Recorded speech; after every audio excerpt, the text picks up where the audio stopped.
B main in a position where he can try to punish any info plays, but they didn't overcommit players to it. They just let TenZ do it. And then they were super passive in mid, and then they kind of go for the fake out there on the B site without showing the presence in mid. So everyone comes off of the B heaven position. Everyone's scared when that wall goes down on the B site, and you start dumping stuff there, and then that lurk comes in. It's just the timings were just fantastic from C9. That was an amazing round from them. That wall in itself is a big tell for so many teams. It's a commit. You know that they're going to go for it, but they play them like a fiddle. Now, as we move forward here, no ops for C9. I don't think that's really going to be something that they're going to try and go for right now. As Shazam, looking for some kind of presence in mid, is getting a bit of it. That turret goes down. If Shazam peeks, it will tag him, but they're playing around this here, and there it is. So Shazam nails the shot against Shinobi. Has to be frustrating if you're him, but Mitch trades. He's been lights out this entire game. Sick, though, is waiting right on the rope room. They trade this one out, but another player is going to be there, too, to respond, and the bot has tagged it out, giving Relics an opportunity to back away and also get this kill. Looking for another one. That's big there. Now it's just going to be one player left alive, and it's Zoms for Sentinels. 1v2. They got to get this spike back. This is a tough one, Alex. Both ults are available, both the Omen TP and the Rocket as well, but Zoms takes down TenZ. TP. Does he Does go he for fake it? I was thinking like maybe he would just out-fake the fake, right? But he gets that spike down. Now, a 1v1 Omen mirror match here. Zoms, he's going to be a little beaten up, but so will Relics be. Relics has been amazing this round for them, trade after trade. Oh, but Zoms does manage to get on site. They're playing a dangerous game of Ring Around the Rosie, and Relics does get the kill. 4 for him in that round to tie things up for Cloud9, and he's letting them know he means business. That's quite the save there. That was a really scary one. Oh my god. Imagine if he faked. Yeah, what a crazy round. It's so amazing that he caught TenZ off guard. Shazam actually nearly hits the second shot that he fired off there. And so that really put Sentinels into a bad position. If Shazam gets that second kill, I think the round plays out very differently. I don't think that we get quite the commitment around ropes. But regardless, we got a really close game on our hands. And to see a 9-9 C9 Sentinels on split, it's fantastic stuff. Okay, let's see what the pacing is like here. Shazam's actually going for the dry peek again. He's been getting value out of this because C9 have wanted to be quiet early on in mid, and they've been doing a lot of walking around. So we'll have to see if they'll be wise to this peak as they just saw it previous. Oh, he's going further in too. Okay, he was hovering around this. I think he will wait this out. Okay, there goes that bot, which caused a problem last time. So they're going to remove that one right away. But no commitment from Cloud9 quite yet. It's only this one player that's been making noise. Shazam is just so hungry for this. Oh, okay. Mitch is there for a trade again. Shazam finds the mark, but I will think that Cloud9's way that they're playing this and essentially just pulling Shazam out of the equation has been very impressive. Yeah, that's really helpful. And they run into the wall towards B main, which kind of ruins things a little bit for them. So they're going to have to reset the situation, and they get the res. But is it going to get punished? Here comes Dapper. He wants to punish that res. The paranoid comes through, and he gets the punish, and he gets out. That's beautiful. Nicely done there by Sentinels to not give them the freedom to have that player advantage. Back now to 4-4 as TenZ inside of B main doing the same thing that we saw him do before. And now we might actually get this wall down. That camera, though, is going to be the difference. They have to make a move right now. They have no other choice. Here it comes, though. Fire in the hole. He's going to look to make this shot happen. Dapper gets one. Vice is going to answer it right back. Spike is about to go down here. They have enough time. And now TenZ has been called out, but that's not going to be a problem for TenZ. Looks for one. Now TenZ in a 1v2. Gets another one. Is he going to find him? Yes, he does. TenZ gives Cloud9 the lead. What a play. Oh my god, that's unbelievable. They were playing against so much there, the clock as well. They're stuck in B main with 15 seconds left, almost looking like they were non-committal just moments previous to that. And this kill, obviously, they seem to be converting nicely in mid, and it's such an interesting mid dynamic we're getting as well in these rounds. It's very slow, and it's just very dry in the peaks, but regardless, C9 with these finishes, with this star power that TenZ offers, this is how you can beat Sentinels. You need to step up, not just as a team, but also as an individual, and that's exactly what C9 are doing. Oh, they're going to go for this one. Aggressive play here. They're waiting this out. They have a reveal, though, and Tens gets a kill on Zombs. Sinatraa backs away, 43 HP, gets healing, needs to disengage. They just try to change it up, right? Get in their face right away. Don't give them any comfort, but it is going to bite them right in the butt. But they may want to be committed into this site here. That's one kill. That's going to further commit them. And here comes the rocket for Sinatraa. It could be huge. He gets only one. They were grouped up in the choke point, and it felt like a bait there, set up for Sinatraa to get some damage off of the back of that ult. But speaking of ultimates, we do get the lockdown coming through from the Killjoy there, and I wonder exactly what the response is going to be. Well, they're just going to hard send it. Sinatraa wanted to challenge and trade it out. Look at Shazam, though. Shazam with blades up top is going to be spoiler now. Shazam gets paranoid. He's going to make this out, and he nails another one. It's just going to be left up to the Sage here, and just a beautiful play. Shazam bailing them out. It was looking good for Cloud9 for a moment. And then Sentinels were able to get a few kills that went in their favor, but it is Shazam in the end with the Blade Storm that ties this right back up. Yeah, with players of this level, one of the things you never want to do is to play into what they want to do, like what your opponent wants to do. And we can see here that with the aggression, Sinatraa was on a Spectre. They didn't have the best firepower into that push, which is why they wanted to take the initiative. They don't want to let the other team just run a set piece when they have worse weaponry. You want to take those frags, and they convinced C9 to keep pushing, which is exactly what Sentinels wanted. I wonder if Cloud9 also chains up their pace. They've been playing very slow and just the information game. And that the one round, right, that they decided to, well, actually they got forced into it by Sentinels. I wonder what this play is going to be here. Oh man, Shinobi, that's unfortunate for him. That's unfortunate for Tens too. They're going to play this angle out, and they'll get that res too. So this is going to be a wonderful round here for Sentinels. 3v5, all the angles covered. They don't have to worry about anything. And what Sentinels is doing is they're saying, all right, Cloud9, you guys want to play the time? You want to wait for us to make the move? We'll make that move, and we're going to do it right at the beginning of the round. Yeah, and the spike there, Sinatraa was wanting to punish that, but he didn't have enough utility left to do so. So that was a very close call for C9. They are successful on the rotation. They get the pick. Spice at the top of the ropes is going to punish Shazam as well. And this is not going to leave any avenue except screens available right now to try to prevent this spike from going down. Relix is not going to plant it just yet. They're going to be fed into him as they come from spawn. And Relix holding on to this one for now. Sinatraa, though, takes down Vice. Relix, he's going for the TP. Can he get it, though? It looks like he gets it all the way to the other side of the map. And here he is, a 1 versus 2. He's found himself in the afterplant. What is going on here? Relic trying to clutch this one out. He's going to be tick right around this corner here, and he gets the kill. Now he's going to look for one more. 72 HP, a bait TP, just to try and put Sinatraa a bit on his heels, as Relix is going to be inside of hell, but Sinatra's going to find this target. Oh my goodness, Relix, what a play. What a play from Relix. Again, he does it. It feels like a broken record, DDK, but he keeps on giving. That's so amazing to see that he's able to have such calm and focus. All those years of experience really paying off here for Relix. I cannot believe that he's able to make this play work just in the nick of time. Oh my god, that was so close. If there was some spray even through the dark cover, maybe he doesn't make it out of there.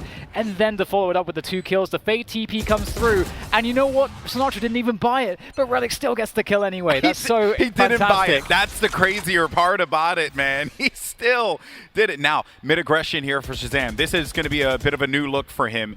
And all of C9, they're just waiting this out. But Shazam is going to make contact here against Mitch in a little bit now, and there goes the kill. So they give him something brand new to work with. Shazam backs away. That was a bit bold there from Tens, forcing Shazam all the way back, but he's going to be perfectly fine with that. Yeah, I like that from Tens quite a lot. If Shazam was trying to go into another off angle, he would probably try to shoot Tens, and then Tens' teammate should get the kill following it up. So not too expensive a satchel to help them get mid control, but actually, that said, they did lose, of course, Mitch, so that actually does suck. So as I try to backpedal on that point that it was cheap, but resetting with 50 seconds left isn't the worst situation in the world for C9. Sentinels have a 5v4, so they don't really care that much about playing the info game. They just want to play the defense. If they try to play for information, they may risk losing a player and going down 4 against 4. They'd rather play retake. They'd rather just force C9 to commit. I think they want to get this orb. Yeah, feels like that's what they want to do. Yeah, wall's out. Oh, ooh, okay. But the camera, though, the camera's the tell. Because of that fact that the camera's so high up and they haven't been able to deal with that camera, they know that they're not going to be going in for this, so they're just playing it slow still, going to play their angles and their numbers advantage. They have no time to work with C9. They are playing with fire. They need to fly onto the site right now. The paranoia is going to be fat, though. It connects with a few targets. Zombs is going to be down low. The spike is down. That's going to be the round in favor of Sentinels, even though he gets a few kills, Tens. They waited too long. Yeah, that was almost a really interesting play. If they'd had a bit of extra time, it would have been really cool to see them just sending it up onto the B heaven position after throwing that wall down. As when you throw that wall down, again, teams can respond differently to certain utility in terms of the positioning of the anchor of the site, and that's like another thing in Valorant, right? There's so many variables. That's why I can't wait to see like how many super smart players are going to start making really insane reads. Yeah. As time goes on. But we're tied up here, Golden Boy, 11-11. It's a great game. This is a fantastic game of Split. Now, I'm curious what we will have in our hands. We've got a timeout right now, so we'll have to see exactly what we'll have to wait a moment longer to see what these teams intend to do. But we've seen very slow mid play from both sides. Sentinels have been relying massively on Shazam to play with Jet to her strength. Get that operator, have that tailwind, hold the angle towards Ramen, and just see what you can get. And that seems to be generally just the opening of most of these rounds. And sometimes Shazam goes deeper, and sometimes he doesn't. So for Sentinels, it's all the same. They just want to kill as much time as possible and get a pick if they can. He's been that person to make initial contact for them. Not going to be the case this time as they bring that sniper over toward A. It's Dapper instead. Lands a target, Tens knows. Oh, that did not do anything against them. But the bullets, good old-fashioned guns. That actually is going to solve the problem there. Oh man, Relix is going in, doing it for the Bromans there. The TP forwards. Surely not, Relix. Surely not. Oh. He will get stopped. That's such a bold play. And it's going to be sick to swing back into B main. He's going to go down though. So with that, if they can try to get the spike and reset out of this, they got a 2v3. They got a minute to go, Alex. And there's a lot of holes now on this map. But he's going to... What? What? Oh, man, but he gets tagged up. He's still going to commit to it, though. Mitch is a madman. He's so crazy. Vice gets a kill. If Mitch actually swings around this corner here. Okay. This is winnable. Entirely winnable. Spike is going to go down. The Neuro Theft is activated, and it's just Zombs alone. With a paranoia, though, so they cannot play close to one another. They have to be careful. The alarm bot, he saved it. So he's got that lane covered. If he goes that way, he knows that there's just nothing else that he could possibly do.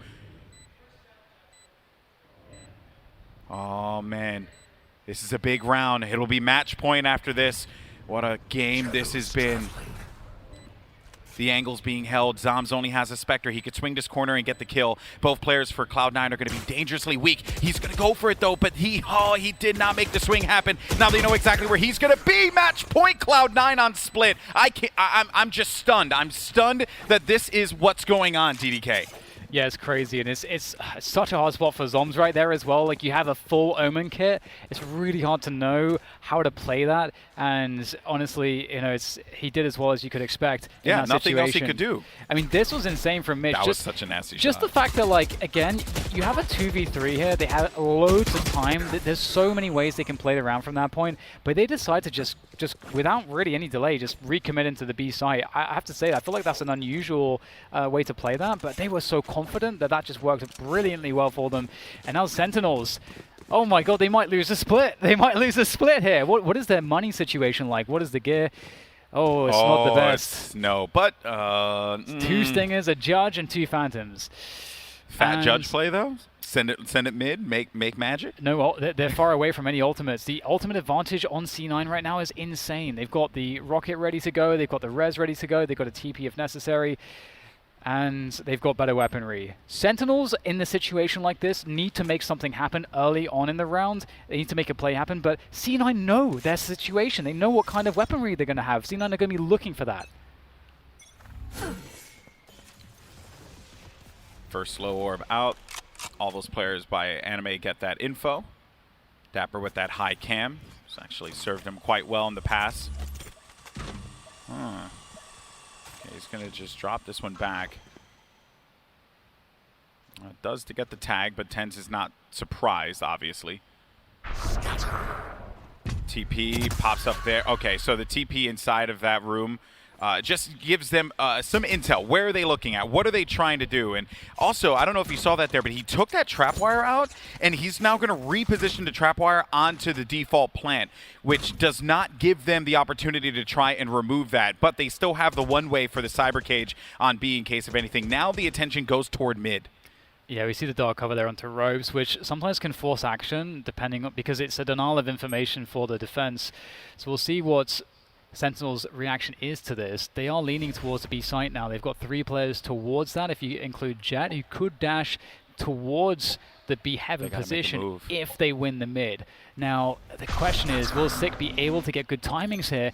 Oh, there's a TP at the back B side to get info. Now they know that there's no one back side, and there goes the rocket for TenZ. He's going to try and fly into this one here, looking for any player that's going to expose himself. The rocket fuse is going to go down a little bit, and he does manage to take care of that particular trap wire. 12 seconds remaining. It's just now going to come down to Dapper with the Stinger, but he can't find the target that he needed. A 3v3, though, as Sinatra answers back for one of his own.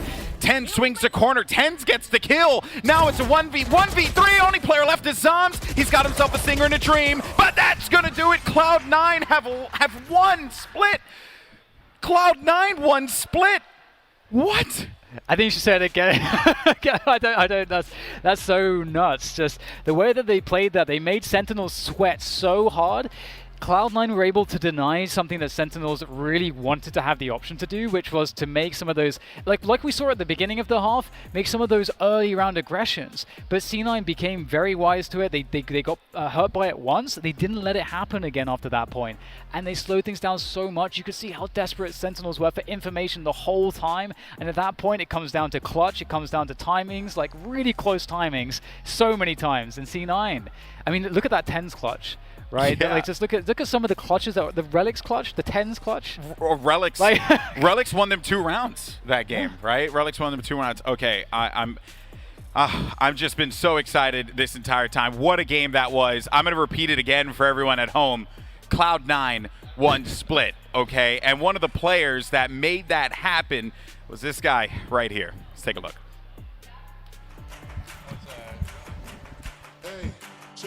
I've been playing Counter-Strike my whole life as a hobby, and I actually started playing competitively when I was 13, but not very seriously. You know, I didn't have much time to invest. Playing with the current pro players at the time and them acknowledging my ability when I was like 13 or 14 years old kind of gave me the confidence to continue pursuing it as a potential career path, and like feeling that I was good enough to make it. I would play in little online tournaments, and sure, maybe I won a couple $100s, but that's not something I could consider like, oh, I can make a living off this now. That was just like, oh, it's some extra pocket change. And then I could see the Pro League was developing and big orgs were coming in and picking up teams, and I was like, all right, this is like a chance to really do something with this. Well, last man standing is going to be Roka coming around from Truckside and Roll. Oh my God, Relics, what a beast! A lot of people think that being an esports pro is all sunshine and rainbows, but there's a lot of stress involved. There's a lot of uncertainty.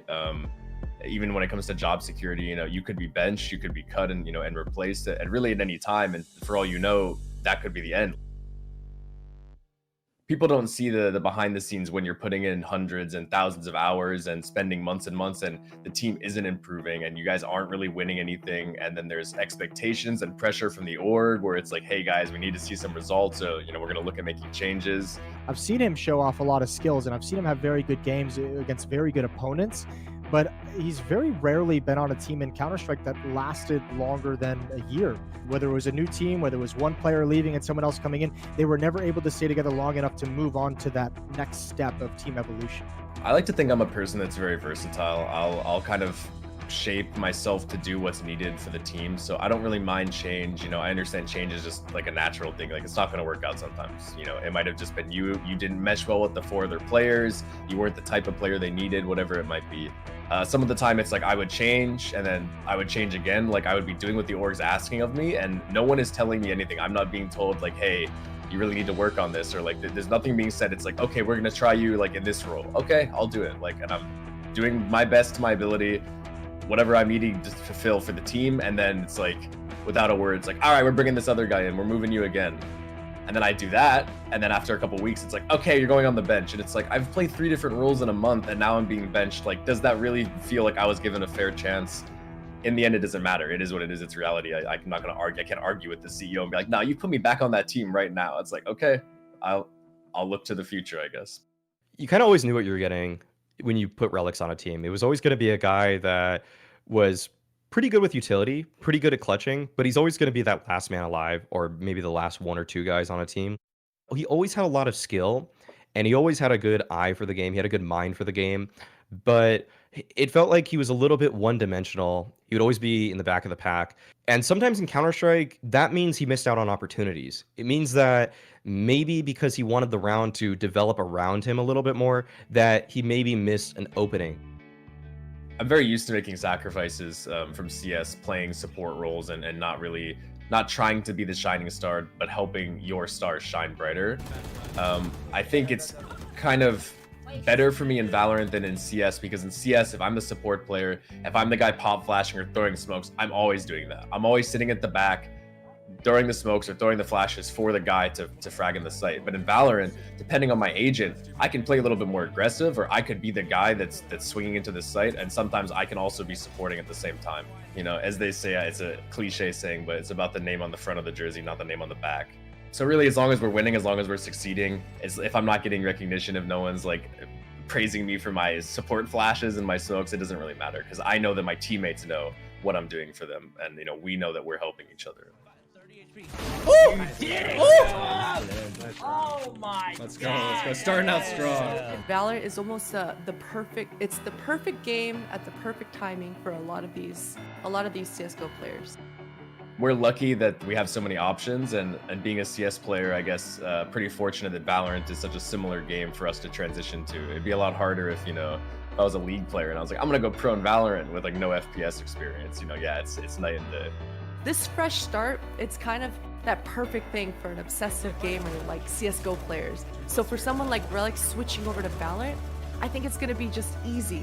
It's almost like going back to when you were 15. You can't wait to play when you get home from school. You're gonna skip your homework, you're gonna not sleep, you know, and game until 3 a.m. and not think twice about it. So yeah, I mean, I feel lucky, I feel grateful to have an opportunity in this game with such a big org, and I hope that we can, you know, turn some heads and impress them. Sometimes you're popping off, sometimes you're not. One shot, now the future is yours. Go! Yeah, it's one shot, now the future is yours. Go! Well, ladies and gentlemen, it happened. Sentinels defeated on Split for the second time ever in Ignition Series and tournament play in general, I believe, and it was Cloud9 to do it. Doa here along with Potter and Maui Snake. How in the world did C9 get this done? Oh man, the fashion in which they actually got it done was incredible. You know, we spoke about the Reyna, we spoke about the Jet in the pre-show coming out on the Split, and you know, Tenz, sure, he got a lot of frags, he got a lot of looks, but it wasn't quite as successful for this player with that agent. But this switch up, this Raze coming out, it was so impactful coming out for these Cloud9 guys. Just the extra utility with the Killjoy and the Raze on the extremities and controlling that mid, it was everything. It was absolutely the game changer for these Cloud9. I have to totally agree with Potter. I think that Tenz switching from Reyna on this map to Raze is actually just such a huge boost and improvement for this Cloud9 side, the way that they're able to use those grenades for any kind of control that they want, whether it's A ramp, mid, or that B area. It's all just so useful, and I have to credit some of the individuals from Cloud9 as well. Relics, who we just saw in that player profile, I mean, he's a pretty well-rounded player in his own eyes, but all we saw today was clutches, but they were such ownage clutches. Oh man, these were so nasty. The way that he's able to use his ultimate, get to the other bomb site, just set everything up the way that he likes it, that he wants it, and make them come to him, fight on his terms. He was destroying every player from Sentinels when they had to approach him.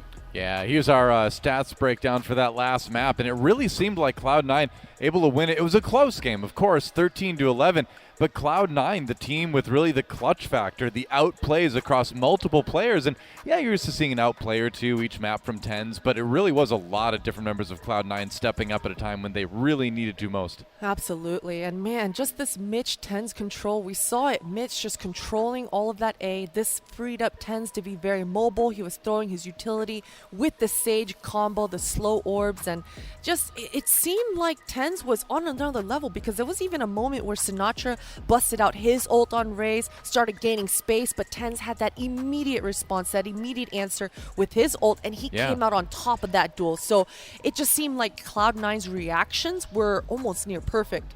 I think TenZ is the best player in Valorant. Yeah.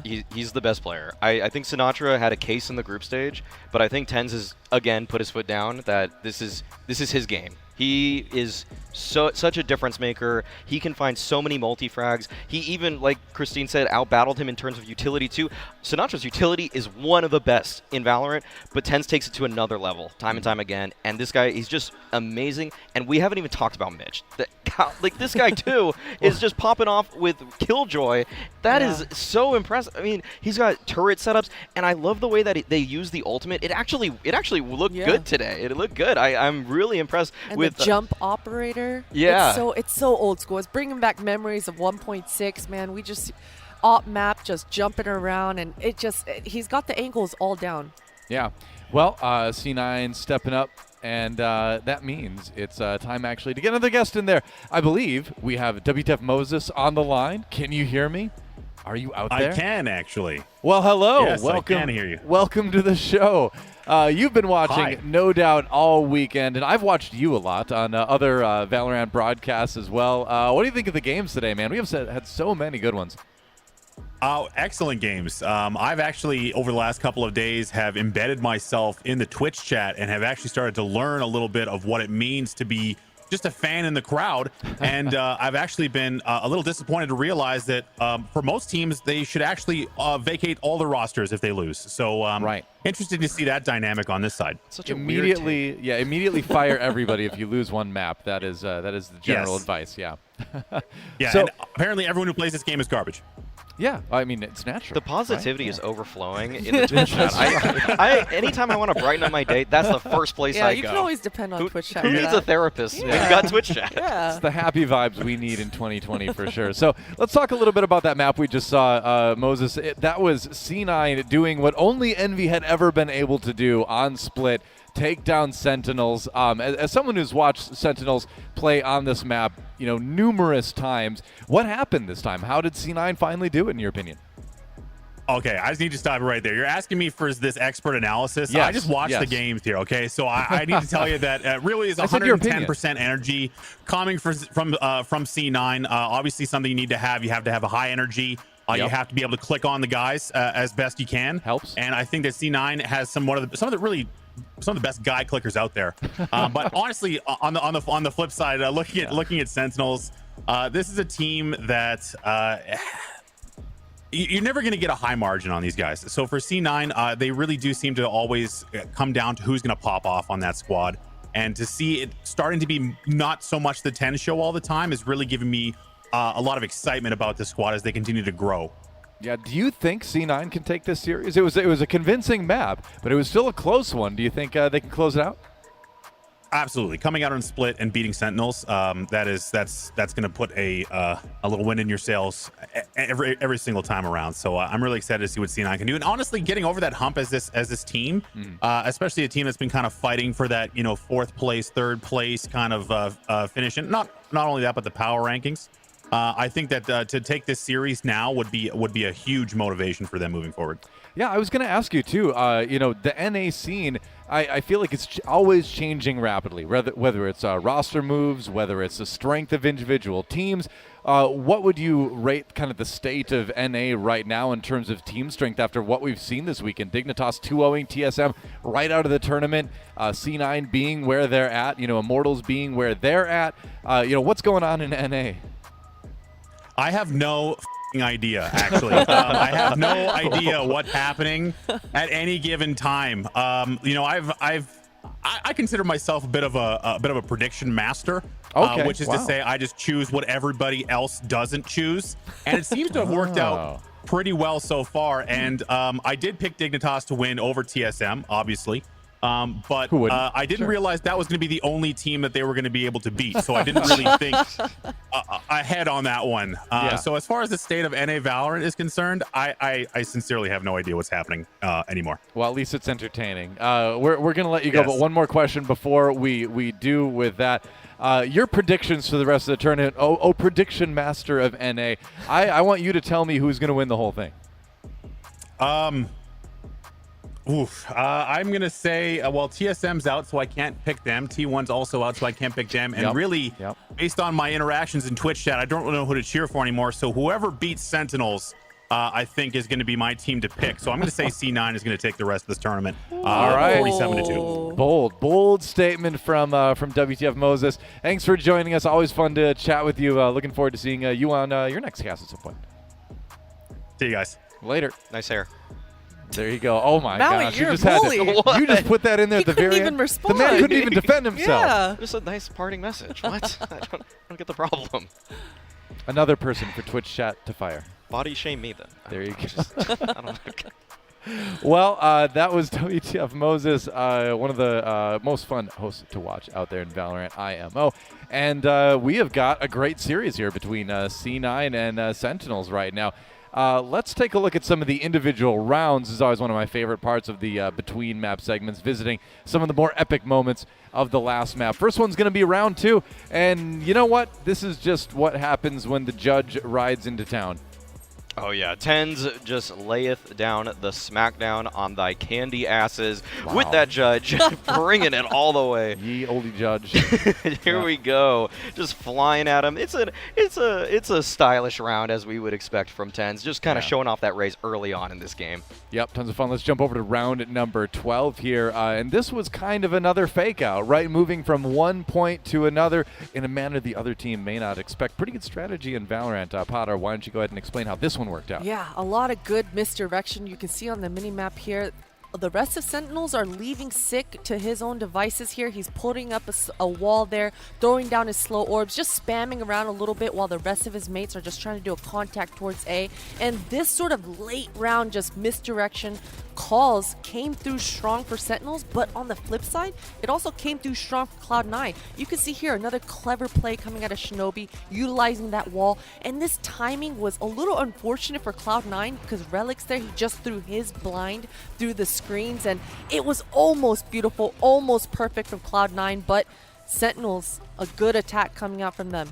Yeah, no kidding. Well, the highlights just keep coming as in a moment we'll be switching it over to round number 18, and this was an Omen ult, one of a couple different Omen ults that ended up being very impressive, and this resulted in a pretty cool 1v1. Let's jump into that one. Yeah, this is Relic's going to be winning out the 1v1, Omen v Omen, Mono E Mono, and the way that he plays this, actually, I would more so like to highlight the way Zoms plays this, because you've seen this kind of situation a lot in attack FPS shooters, Counter-Strike mainly, where you know where your opponent is, and you have this elevated ground, you get yourself to this high ground, and instead of sitting here, which is what I would say 99% of CSGO pros would do, the spike, by the way, is 45 seconds, so you have a lot of time to work with. Instead, he drops down, reveals his position to Relix, and this was such a pivotal round at that Relix does end up winning. Just Zoms needs to watch the old Olaf Meister and Cold Zera demos. I'm telling you that.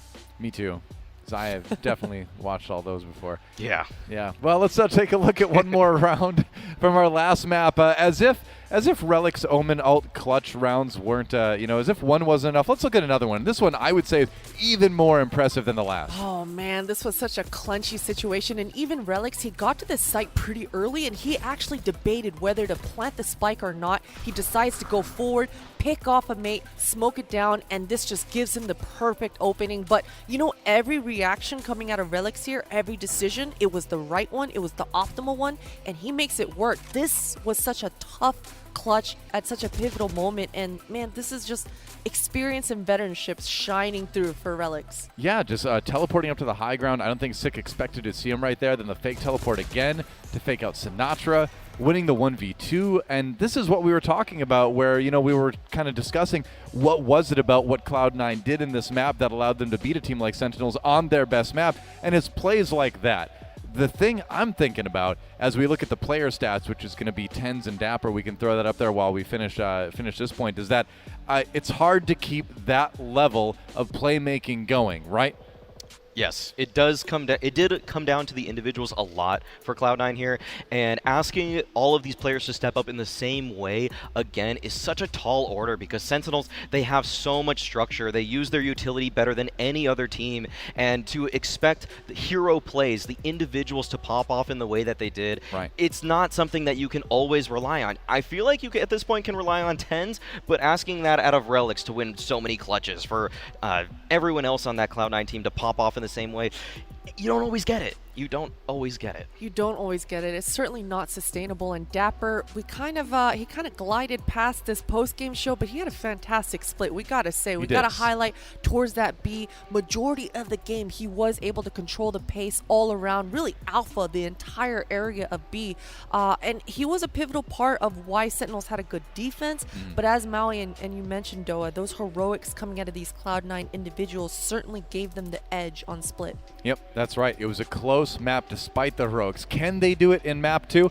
I believe it's possible. Will they be able to do it? That remains to be seen. Let's send it over to the casters to find out. Thank you so much. Ladies and gentlemen, the coin might be the smartest analysts in the world. Maybe the coin got information that we were not privy to. I'm Golden Boy. This is DDK. You're about to join us here for map 2 of this upper bracket final Pop Flash between Cloud9 and Sentinels. And if you're just joining us thinking, oh yeah, surely Sentinels, they're going to be up 1-0. Nope, it's actually not the case. They lost on split. I said that about how many times now? 6, 7, 8? Yeah, it's so crazy the way that game went, because the game was still, like, Sentinels were winning the game still, in the sense that if you look at all of the rounds where you see the defaults versus the defaults, but the clutches, that's where the difference was made, and that's what made it so exciting. Yeah. Seeing all those clutches, you see your TenZ, but Relics with 2 in particular that were just phenomenal that they were going over in the post-match analysis there. I can't wait to see the compositions for this one. Yeah. Because surely we'll get the Reyna from TenZ. Yeah, well, we'll have to see, right? Let's not forget that Sentinels are a very good, well, they're just a good team in general, and Bind has also been very fruitful for them in the past. But there was something that Maui Snake and Potter said that I think really, really stands so true here, is that are these individual plays sustainable? Is this something like, because it was the individual clutches from Relics, that TP play where he's just praying the animation goes through in time, all of that coming into effect worked out so well for C9. But can you do that again? Because everything Sentinels did was awesome. Like, everything worked. Like, they did the plays they needed to make DDK. It just came down to the moments. And what's really cool going into Bind is Bind can be a map as well where we get a lot of retakes, and that's what that game devolved into with Split. It was this game of the mid round and the early round. There wasn't necessarily a lot going on. It was running the clock down, seeing who can get that slight advantage on utility, on information. Sentinels in the second half really sweating because C9 were not giving them any info. And then with 15 seconds left so many times, now they're all rushing onto the site. And at that point, it's coming down to just clutch and just being able to deal with the pressure and hitting your shots. So if C9 can devolve this game into that as well, then they can definitely also have a success that they can replicate in such a way. So I'm just really looking forward to seeing how that will go, because I think on Bind, Sentinels are going to be much more effective at getting the aggression that C9 denied them when C9 were playing their attack. This is true. I thought that the win condition for Cloud9 would have been based around their aggression. We saw triple duelists against the likes of Envy. We figured that was going to be something that they were going to prioritize. But here's the kicker. I wonder if Cloud9 and TenZ and just the whole team in general, Shinobi, looked at how Valorant is being played in Europe, and they're trying to pull and extract some of that style into their own, because that's something that when I was watching Allied, I didn't get to watch the Level Clash 2 that was going on this weekend. Shout out to everyone there as well. But when I was watching Allied, I recall seeing a lot of European teams waiting until like those last moments to then go in and make the play happen, put the pressure on their opponent. It was just a lot of like, I throw this here, I'm going to swing up this way, and then I'm going to go and take this, and then boom, we got sight spiked down. Now we just worry about how post plan's going to go. I wonder if that's something that they maybe looked at, what like G2, Liquid, Fun Plus Phoenix are doing, and then they're going to try and add that to their arsenal, which is scary, DDK. Absolutely. It's well, we can go back to that point in a moment, because we do have the piss around kicking off here, and we got that Sinatra on Phoenix. Don't worry, that's going to be something we're going to be seeing a lot of, and that's going to enable all these aggressions that I think that Sentinels desperately need to prevent C9 from playing in C9's comfort zone. C9 want to slow things down. That's the story we were told in that last game of Split. So we'll see if that's going to be the case here, as Sentinels start off on the defense and C9 are on that offense. And indeed, that Reyna is in play as well. You wanted to see Reyna? You got Reyna. TenZ, the only player in this North American tournament to play this agent. It's a good agent, but it is, as it has been noted, a selfish one. The Leers are good for your team, but they're easily dispelled quickly. Like if they push aside, you could shoot that thing relatively quickly. But the way that TenZ plays, he likes to go and get that added information, give himself the overheal, any advantage he can. So right now, some information just trying to be grabbed on both sides to see where the play is going to be. Yeah, so Sentinels have the tripwire from Dapper in hookah, and Dapper's playing a pixel angle that if he spots anything, Sinatra then flashes and they'd swing it together. So that's their B setup here. Oh, that's nice. And that's super important. Force out the trip, and that's causing problems. That's causing movement there on the long position. We see that Sinatra is going to just sit here. He's got Dapper onto that ultimate orb, and they're just going to hang out in this position and give up hookah at this point. They have no other option.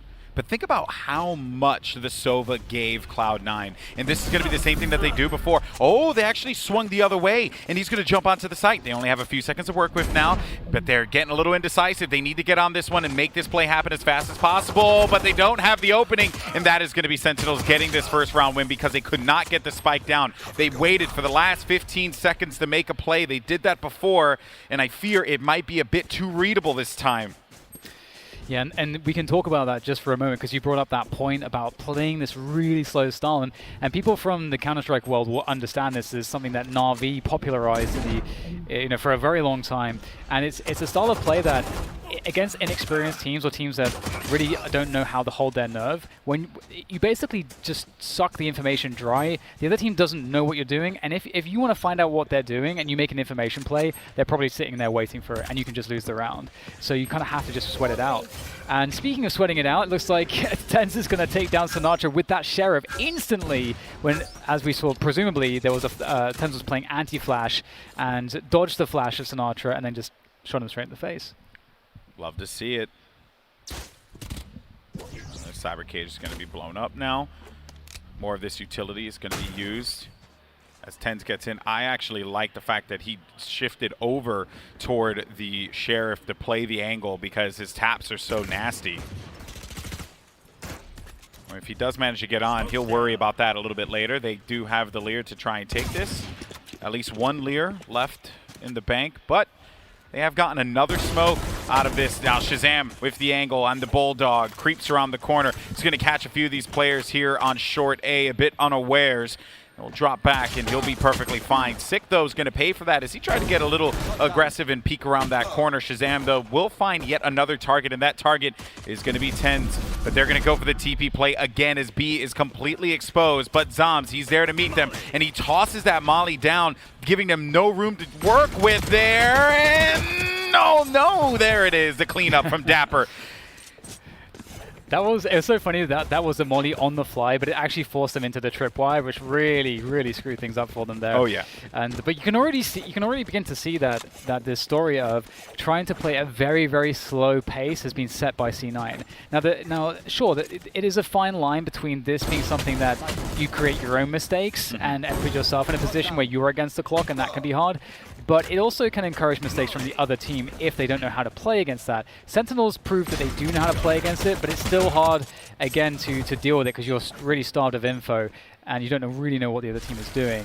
Now, as we move into these buy rounds, I would expect that C9 are going to hit some really fast timings to mix it up to try to catch Sentinels off guard.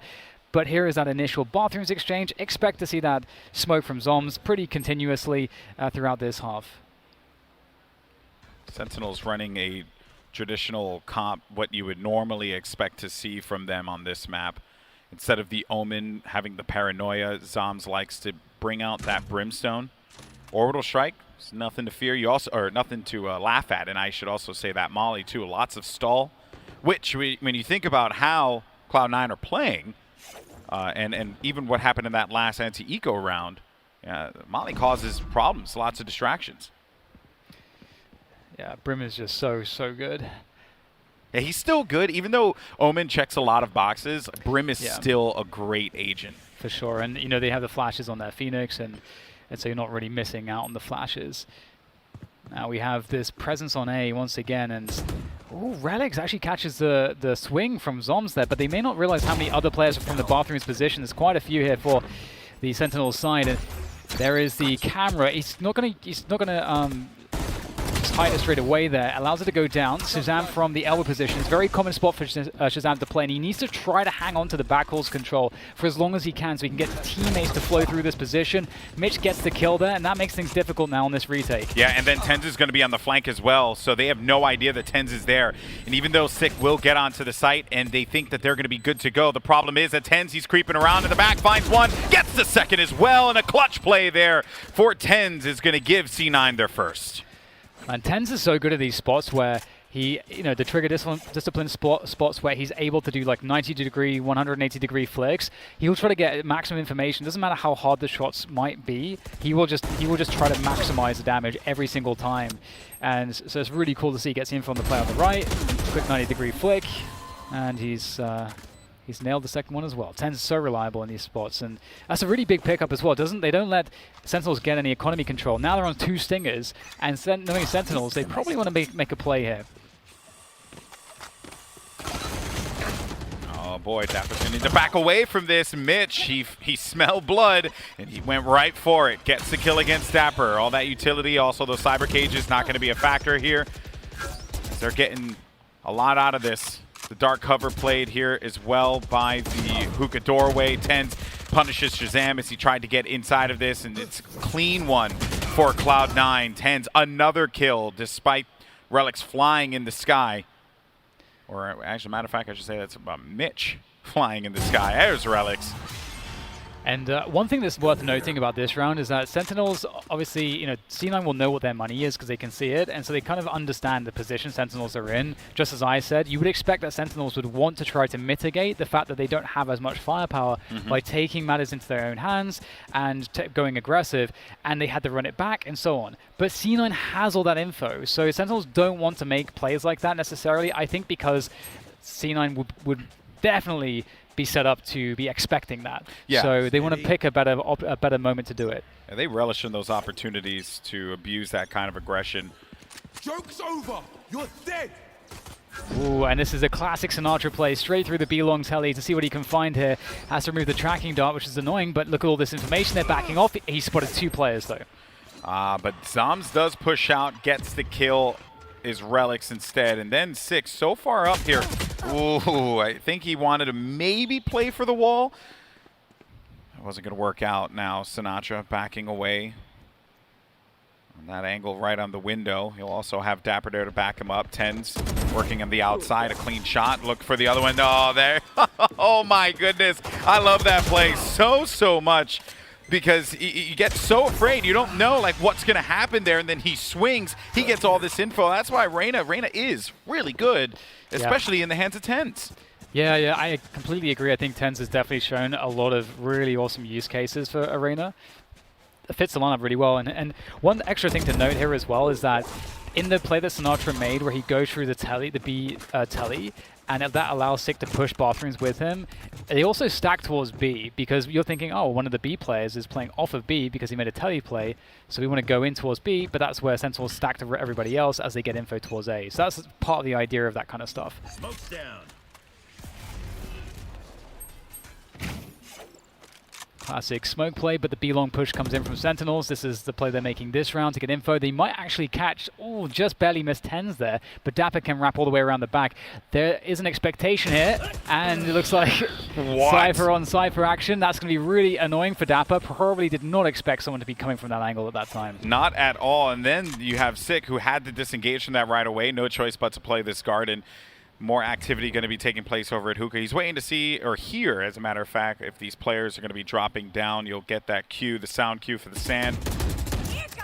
There it is. He's going to fly into this now. And Sinatra continues to be there. He swings it with the curveball. Sick does get the intel. Right, matter of fact, Sick does get called out, but Shinobi doesn't land anything with that Hunter's Fury.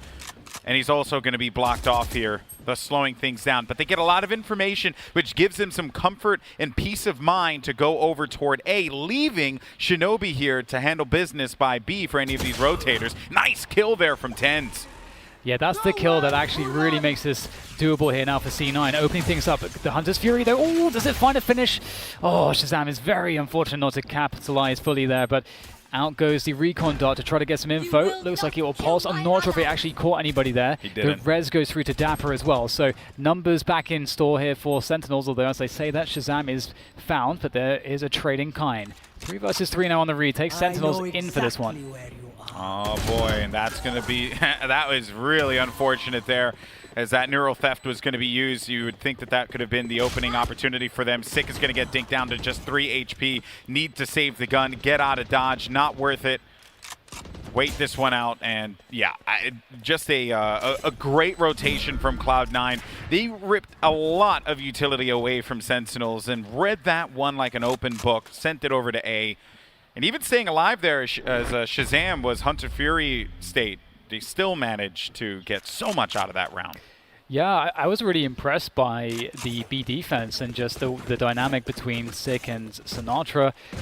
They played really well off of each other and they understood the angles. Sick held on to B long really effectively, denied getting drone picked with the Hunter's Fury. At the same time, he killed the Rays flying in, Mitch with that ultimate, and so Sinatra didn't have to, flash to it. It's just a great display of trusting one another and understanding angles. But still, the rotation from C9. This is looking really dangerous. I have to say, Alex, C9 look like they're on another level. Yeah, I don't know what happened from that Envy game to now, but I think it also just speaks volumes about these NA teams and how close they are currently. Because just when you think that one team has conquered the mountain, then you just get surprised and seeing just so much, so many new players just popping off when you want them to. And some interesting information for Sentinels. They hit the drone through bathrooms. They challenged the smoke, and they cleared that with Omen as well. So right now, the C9 have all the control. I don't know how long Sinatra can hold on to this position for. They're going to start spamming him. But here comes Sick actually to help him out. And Sick, he finds the timing. Will Sinatra swing in time? Just about gets out of there. Escapes actually with the Phantom as well. He's critically low, and the Sage is down, of course. And Zoms is still trying to hold on to A on U-Haul, but he is alone. He's so alone. Pinned in the corner here at A-Lamps. Shinobi needs to watch this one out. Ooh, we'll back away there, and the camera is going to spot the location. I don't think they've handled that one yet. So Zoms knows he's not going to be alone here at the A site. Sinatra comes through for the rotation. Only at half health, healed himself with that Blaze Wall. By short A, you have TenZ who's creeping around here, and Sinatra could be a problem, but they don't want to reveal. Okay, so they do know exactly where Sinatra is here, and he's so low. Look for TenZ to be the one to try and handle that. Nice kill from Relics onto Zoms as Zoms tried to poke, get a little bit more information. Doesn't end up working out in his favor. They handled their angles so well here, C9. They give Sentinels nothing to work with. Oh, absolutely. They're playing as low risk as possible with the way that they're taking positions. They didn't decide to take U-Haul control. They didn't need it. It's really smart stuff from C9, and I love that angle from Relix. And it leaves Sinatra in just a hopeless position, just trying to keep the Phantom that he saved alive. It will be a buy round next round for Sentinels, but C9 already up to 5-2. Is a great scoreline, and it feels like the success isn't going to end anytime soon. Sentinels have struggled to show us any good looks in their buy rounds, actually. I think it also comes to hookah as well. Like, they've been able to comfortably get in hookah so many times that Sentinels, when you think they'll be able to, I guess, burrow down and hold this area, they get pushed out so fast. Yeah. And that's because Tens and Mitch, like this tandem duo with the nades and the Lear, just forcing them back. Yeah, it's been really cool to watch, and are we going to get some classic Sinatra shenanigans here? There goes the flash. Oh, he actually gets 2. Oh, we can't quite finish it off. Another go at it, and it's going to work out for 1 kill at the least. And there's the wall there from Sick as he tries to hold on to this hookah position. As you were highlighting, it has been difficult for Sentinels so far, but this at least was a little bit better. But at the same time, going down 4 against 4 does favor the attackers.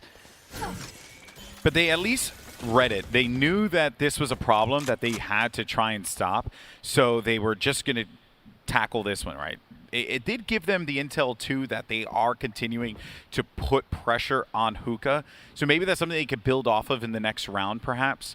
But in any case, so we'll have to see how they play with that information. Still, though, the push is going to be coming through B. Sick, not quite revealed, as the drone does clear some information, giving Shinobi some free space to work with, but they don't really like what they're seeing here on B. 2 players are going to be trapped. The TP comes through. Shazam, oh, misses the shot. A rare instance there for Shazam as he backs away completely. Oh, yeah, he's been having some trouble so far this series. He's going to need to come online, and there we go. Shazam takes down Vice. Tens, though, is still alive. Uses that Reyna so effectively. Shazam now inside the dark cover with the Operator. This will be difficult. The Brim ult there to deny the plant for now, at least, but Relix takes down Sick in the meantime. It's up to Shazam now to do more damage. Relix from the back, though, as is Zoms to take down Relix, and it's up to Shinobi now. Low HP, and Zoms is going to find it. So close there for Sentinels, and Shazam did just barely enough to keep them in it. Well, he did that, but also the orbital strike too. It delayed so much, didn't give them comfort for the post plan. They never had an opportunity to feel safe there, and credit goes to Zoms because he also clutched out that round. It was getting really, really dangerous. 5 in a row that C9 picked up. Their economy was starting to hurt big time. Even now, look at the buys that they have, Sentinels. Like, they're not safe. Yeah, it's always a bad feel when you win a round and you're like, oh, buy is still worse. That's great. But at least they saved the Operator, and that will go back into the hands of Shazam. We'll have to see if we get a different look from C9. They've, as you say, they've actually been winning the early pressure battles really often and very effectively around the map. So Shazam with a deep arrow here for Sinatra to play off of as well. Looking for that early information that is going to allow Sinatra to charge up that run it back. And Shazam's going to go deep here. And that's a good info play. But the pressure is in hookah for now. And so C9 don't really mind that much that they've lost B long. They can always retake this. And Shazam's out there. Oh, this is in no man's land, bro. This is really important that Shazam can find value here. He's going to get called out. Right, he'll back away. Yeah, that's fine. But he plays this angle. They know exactly where he is, and he doesn't have much freedom to try and move around this. He's stuck inside of Garden, and the drone is looking to get some more information. Shinobi's doing a brilliant job of yanking intel here. And Prestate, though, Shazam on the cross is able to get the kill. Sinatra dies. Shazam's still going to be alive. That is going to be a problem. But Relix, he jiggled that, and then he ends up getting the kill. Tens waiting up on top here. The spike in the hands of the Cyphers. It will be going down. And they're playing around all of these different perspectives because they know that they could be getting swung from elbow as well as from the defender doorway. Zoms is creeping around this elbow now. He needs to wait for his teammates if they try and go for this, but I don't know. They're so far out. Yeah, it's one of those spots where they're happy to save 2 guns. Maybe Zombs can cause some damage. Maybe he'll get fed a kill.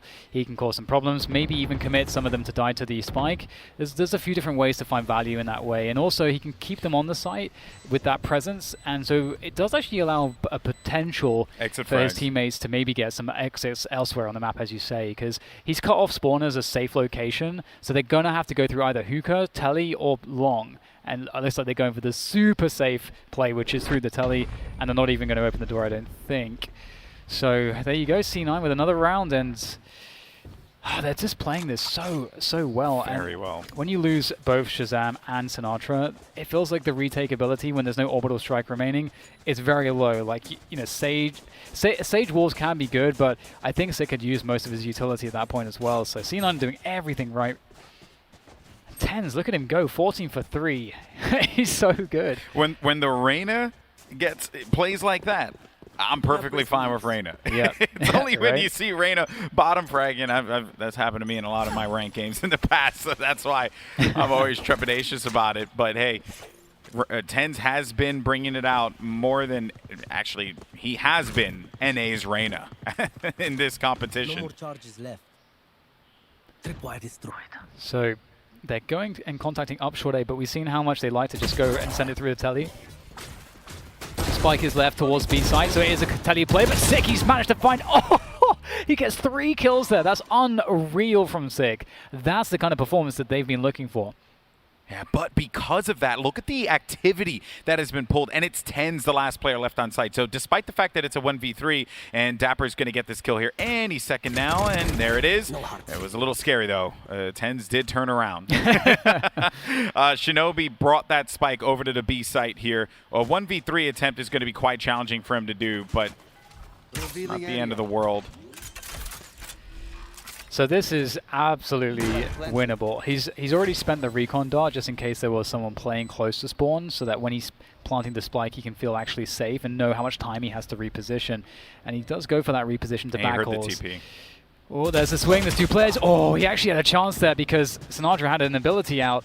So there was a chance, but it looks like Sentinels will pick up their 4th round. And it's crazy, Alex, because C9 just, it feels like Sentinels cannot live up to the level that C9 are at right now in this series, which is... I can't believe those are words you said. Exactly. What is happening? This is crazy. But there have been those gaps of judgment, right? Like this play right here, I think was them being a bit overzealous. You're underestimating what Sick can do. We haven't talked about Sick in this series, but he has been like a star for Sentinels. That Battle Sage that we love to prop up. And it's reasons like that when he is so effective in a round that it gives Sentinels confidence to be able to come back in. C9 has to be careful not to bite too much there because players like Sick will make him pay. Yeah, completely agree. He's one of the best Sages in North America, just hands down. Oh, blind ult comes in from Shazam. He actually catches 1 player, so some good info there, catching them at around short B. It's a slower round, though, from C9 in terms of their defaulting. They threw a recon dart into bathrooms. Zombs did his typical smoke into bathrooms as well to deny information. And so C9, they're going to start taking hookah control and bathrooms very late after Sentinels have already spent their own utility to take those areas early. But now it doesn't matter because C9 are the next to get them. Shazam with a kill off screen there onto Relics. He was on roam duty. Look at that spike, by the way. It's all the way back inside of the market. So this is not going to be the play quite yet. They're just going to wait this out. Shinobi will collect spike. They'll bring this back in. There goes another one of those Leers. And no one is going to be moving here. They're just hoping that they pull some activity around. Sova Dart that lands there might be enough to give them some pause, some caution. Shinobi lands a target there. That's 1 on elbow, a very common Hunter's Fury that works out from time to time. Now, they don't know where Sinatra is. Oh, my. Ward in. That was a shot. Oh, yeah, and you're happy about that one. And then Dapper, he cleans up with another one here. Shinobi's still going to be alive. Tens was a problem, but problem solved. Sick manages to put an exclamation mark on that one, bringing Sentinels within 1, tying this game up right before the half. This is the last round. Sentinels, they have some ults to use as well as Cloud9. Let's see how they get creative potentially with that TP from Omen. That shot was stupid, by the way. That was just a stupid shot. That's just stupid. I'm just sorry. It's just like one bullet just straight in his brain. Just what is happening there? That is so awesome to see, though. And it's so needed, too, because it felt like, even though it was fairly telegraphed, it always feels like right now that C9 have a really solid chance of just accomplishing whatever they're trying to do.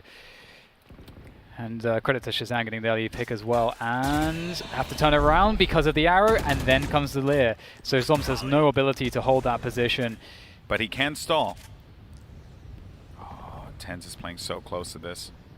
And the problem is, too, at this timing, you don't know what this means. Like, seeing Reyna in bathrooms, are they trying to actually go here? Is this just like a fake out? It's hard to say, given the pacing from C9. It's been quite variable so far.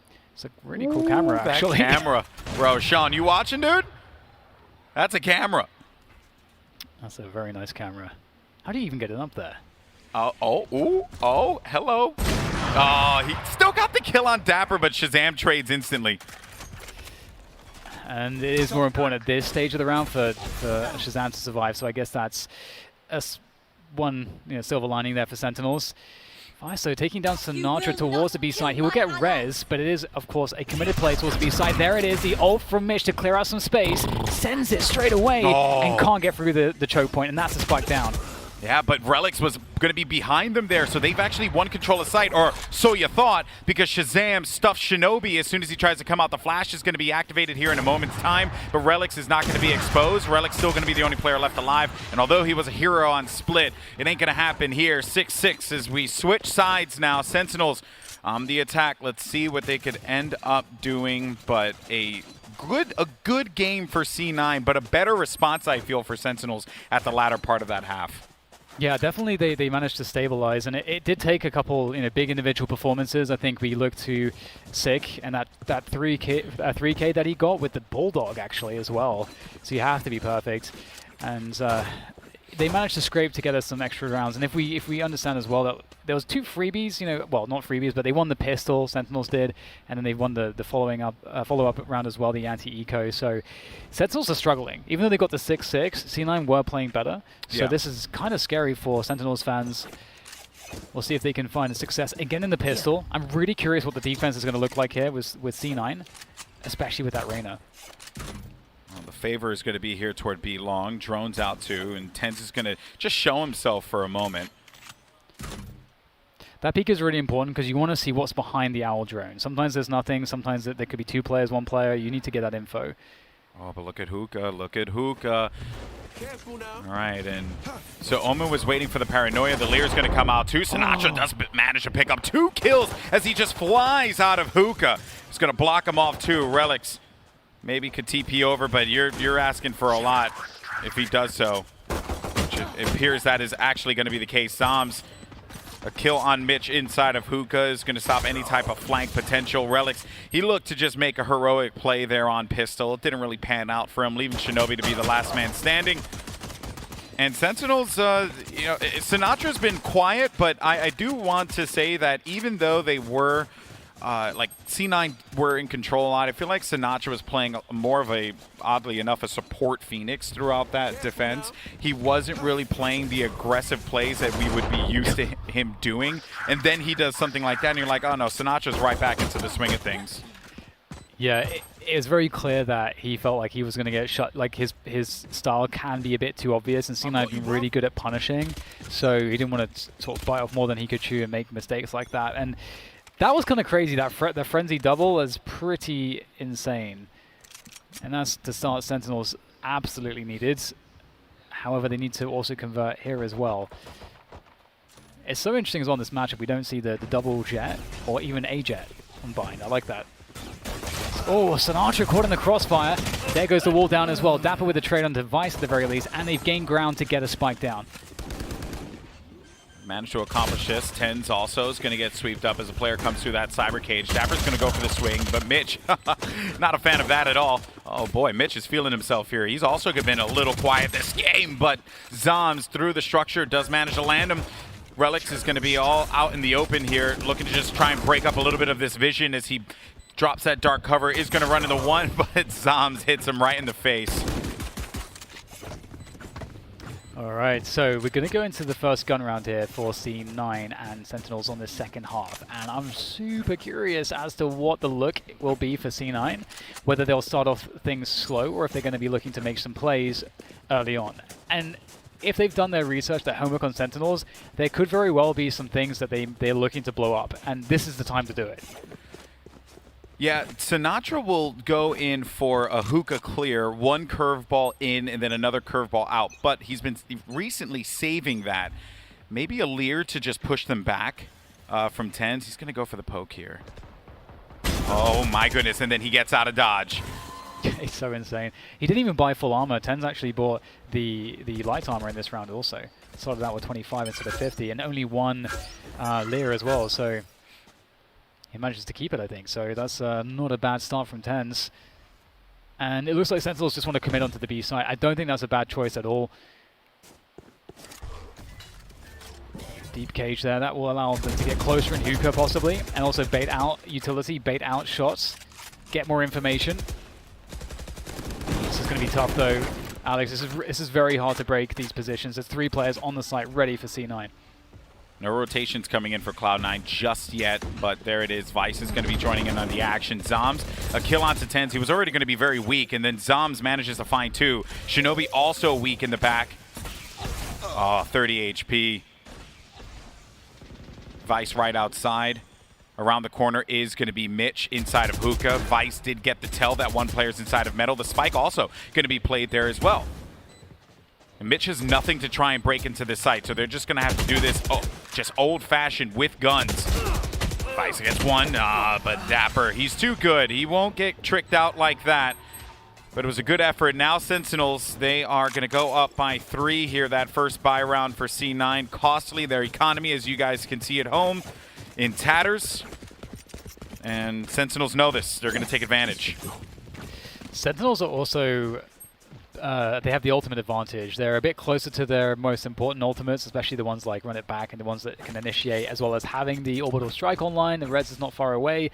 And in terms of the ults for C9, they don't really have much. So this should be around in this anti-eco. Sentinels win this favorably, as you'd expect.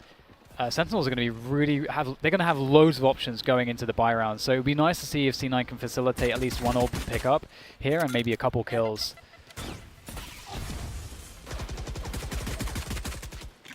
So then actually rotating off of B completely here, just stacking the A side. I like this a lot. Sometimes you just have to take a guess. Yeah. I did like that deep cover, deep dark cover that they sent out too, right? It disorients, like you would normally play that more like on your side, but they wanted to take space and then see what kind of utility, if they did commit to it, right? It didn't give them any open opportunities. Shinobi waits this one out. Here comes the push now. Sinatra, he was going to get paranoid instantly. A few kills are going to be traded. Vice lands those shots with the classic from the distance, and the shock dart does a decent amount of damage too. It's going to weaken the Sage, but the orbital strike is out, and I don't think it killed Relix. Relix is still going to be alive inside of there, but it ain't going to matter. And even though Zoms and Sinatra were very, very weak, they knew exactly where that last player was going to be.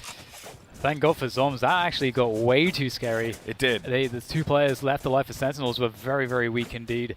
And Zoms actually spent the orbital strike, right? They invested an ult into an eco round. Yes, and that's definitely not what you want to have happen. And given the amount of kills too, we can see that that's like pumped up C9's ultimates as well. They're pretty close to having their ults. They should be able to. They could potentially get one this round and so on and so forth. So it's definitely this.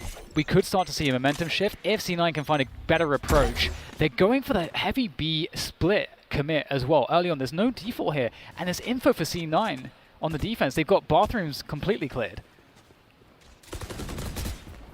Relix is going to drop back in a comfortable spot here. Here comes the curveball, but the paranoia is going to connect. So no one can see anything right now as they drop onto the site here. Shazam, though, does manage to get that first kill against Tens as Sinatra gets on top of the metal there, and he's going to pay for that one. Relix with 3 kills. He's trying to bring this game back for C9. One player going to be hovering by long. What a crazy connection there. And then finally, the reign of Relix will come to an end as Sick is going to be the one to find that target. Now they can commit. They know exactly where all these players are going to be. They feel good about this, and they're going to send this one right over to A. Oh, that's so annoying, the trip. Slowing them down just another half a second as they make their way forwards. And This is going to be quite difficult, actually, for C9 to try to find their way back in. And so there's already some noise made towards spawn. Mitch, I don't know that they know precisely where he is. I think they do now. But now they will, absolutely. And the Boombot should flush out Sick from his position. And Sick will be able to escape again, just juking and driving around these boxes, doing what he can to survive. Mitch can't connect against the jump. And now it surely is so difficult, Mitch. He's got a player behind him and in front of him.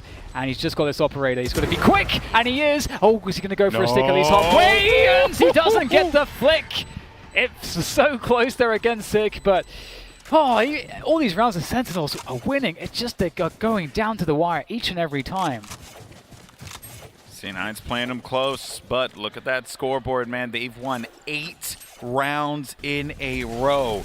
They stabilize at the end of the half, bringing this one back in their favor, and on top of which have looked stellar on the attack thus far. It comes down to the wire for sure, but hey, all you see on the top of that screen is Sentinels are in the lead. They're happy about that. Yeah, for sure. It's definitely stabilizing, or more than stabilizing. It's going so well.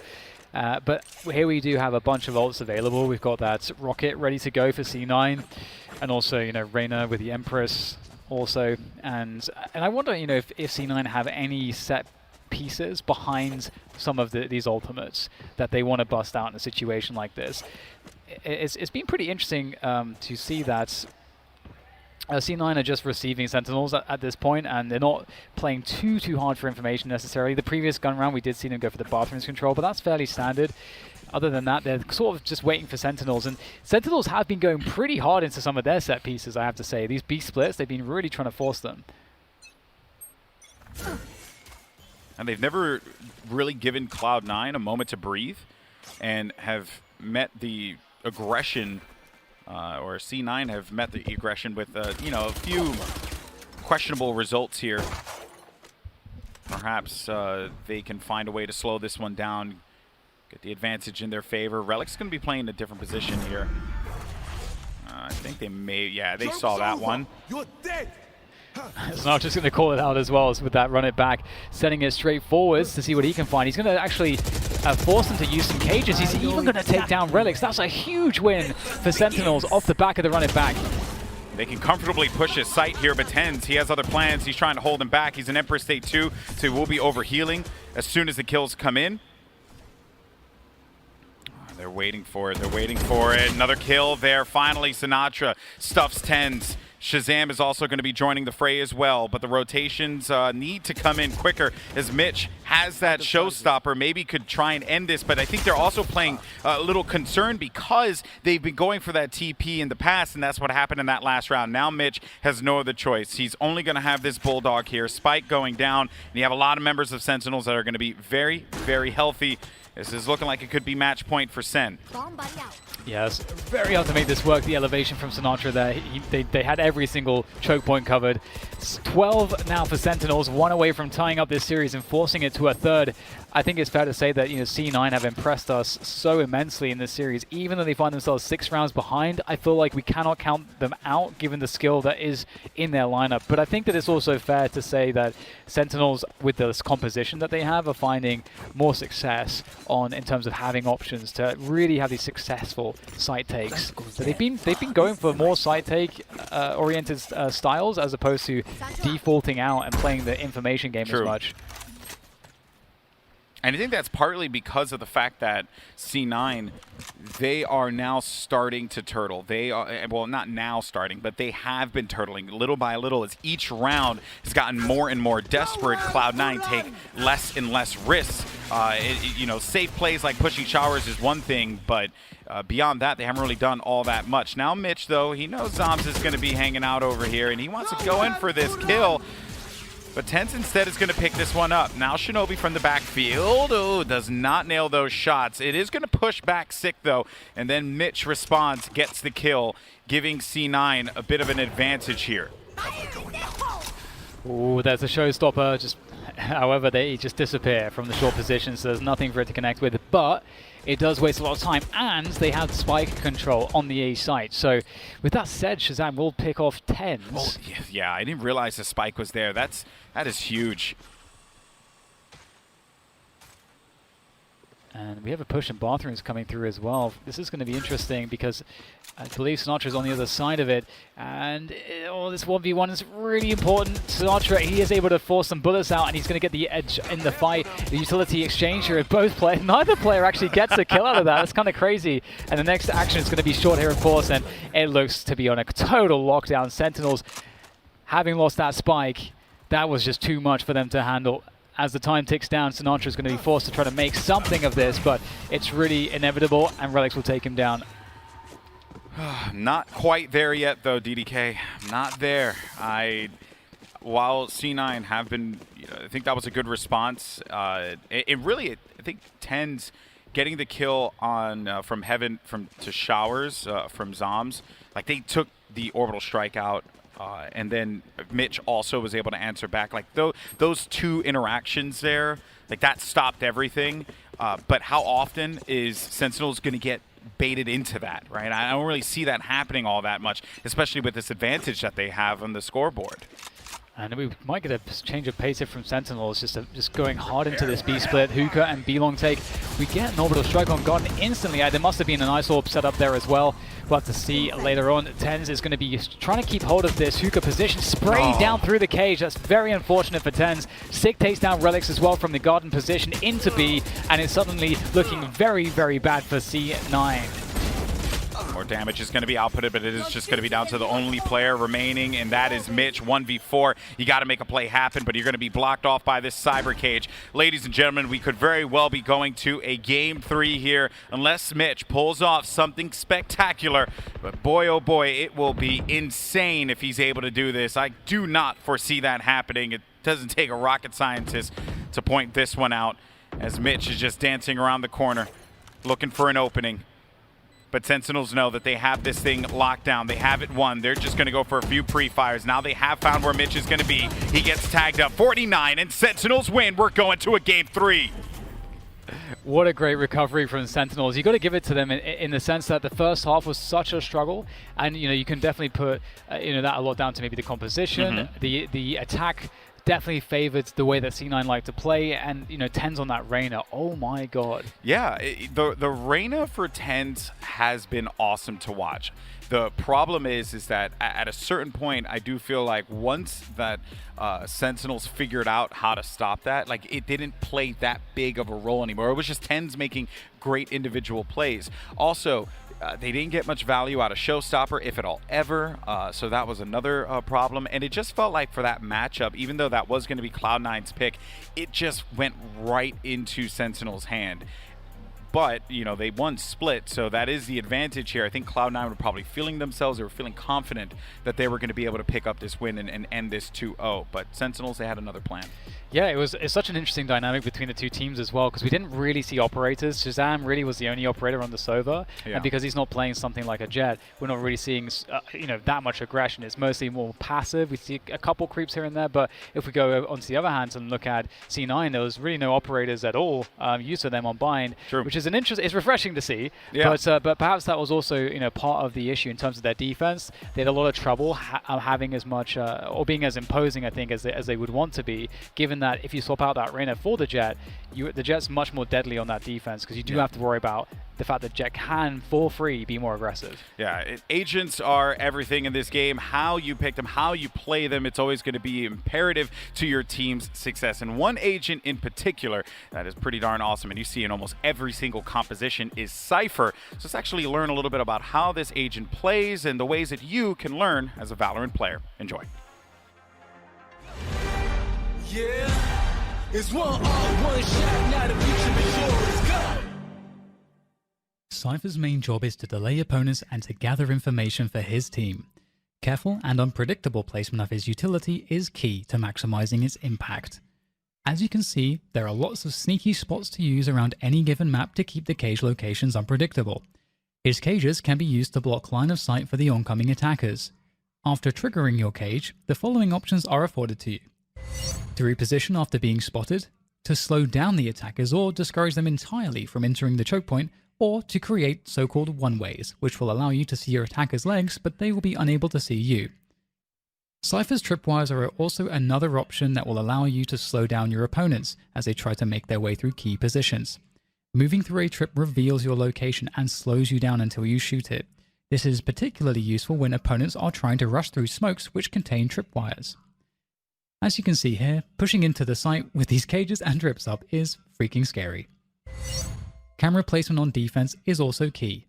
You want it to be in a spot which allows you to see your opponents as they go into a site, but you want it to be hard for them to spot, so either you have to pick your moment to activate it, or you have to be very, very sneaky. The defensive camera allows you to call out enemy positions for your team if you've lost the site and are engaging in a retake. This information can win rounds all by itself, and when your opponents are moving into the site whilst lots of abilities are being used, it may take them a while to spot the camera if you've hidden it well, and you might get a sneaky dart connection as they make their way through. One shot, now the future is yours. Go! Yeah, it's one shot, now the future is yours. Go! All right, welcome back to the Analyst Desk. Doa, Potter, and Maui Snake here, and it's all tied up. Cloud9 couldn't quite get it done on Bind. Sentinels coming back and winning that map handily, I would say, and so that means we are going to map 3. We are going to map 3, and you know our biggest question coming into this was the sustainability of the heroics coming out of the individuals on Cloud9, and this time around on Bind, it was a slow start, and definitely Sentinels, they were applying the right amount of pressure. It was very impressive. Sick, you see there in that clip right there. That was such a pivotal moment for them. You know, Sentinels, they were behind by, I believe the score line was 2-5, and at that moment, Sick, just a huge 3K. So definitely Sick, he was a standout player for me in this one.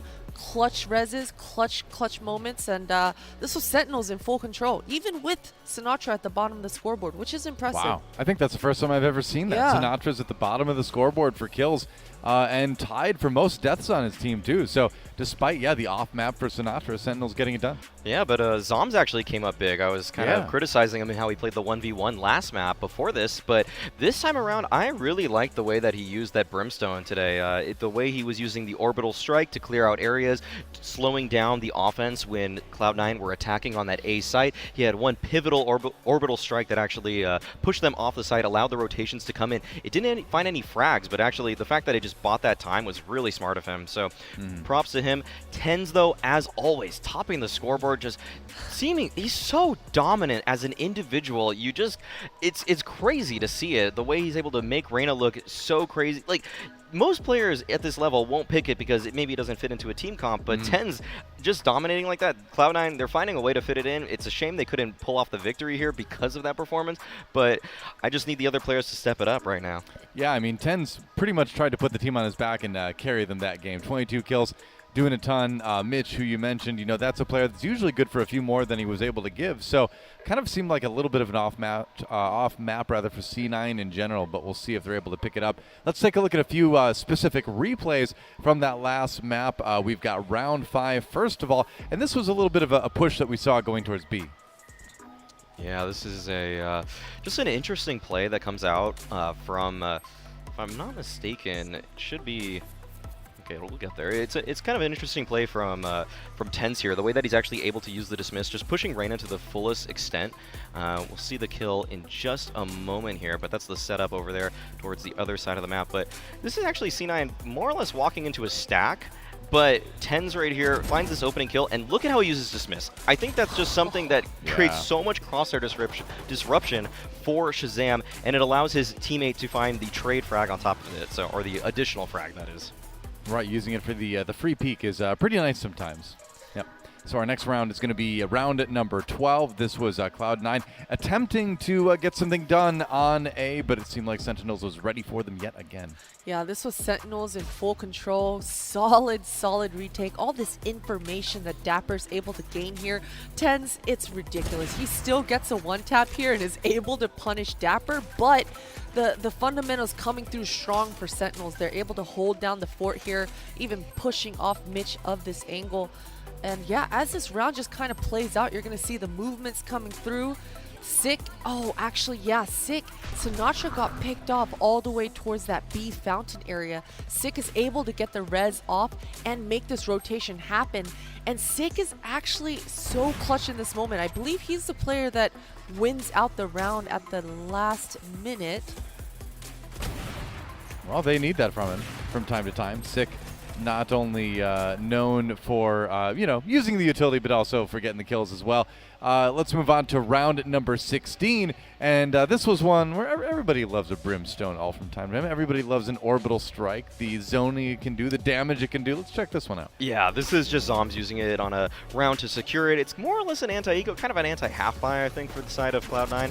But yeah, it's just a really good Orbital Strike. Is able to find some kills and displace the members from C9. So props to Zoms once again. Utility usage was on point here, and this is just a great visual example of that. Just taking out one player there in the U-Haul position, and he still has the knowledge to know that that might have missed the corner just a little bit, so he cleans up at the end of it all. Right, definitely ready. Well, we've got one more round to take a look at. Round number 17.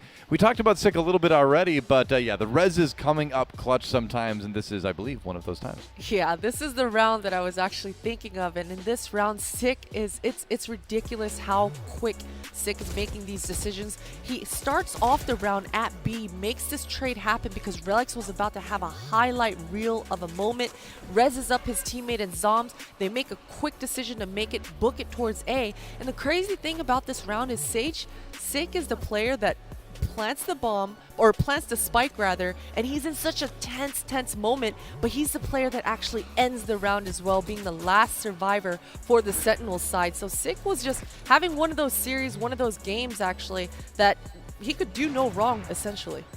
Yeah, we know him as the Battle Sage, and so it's not surprising to see this particular Sage end up being able to clutch out. Mitch almost had so many wall bangs here. It's ridiculous how Sick is able to survive these. Look at this. Such a tense moment. Well, those boxes are tricky, too. I was talking to Rivington a little bit about this while we were watching the games, and just like it's hard to kind of remember which sections the metal plates are on the other side of the box, so that it makes it tough to shoot through that one. Definitely. Yeah, well, let's take a look at some player stats now from two players on this last map. It's going to be Tens and Sick because you know what? Why not? Sick is awesome, so there he is.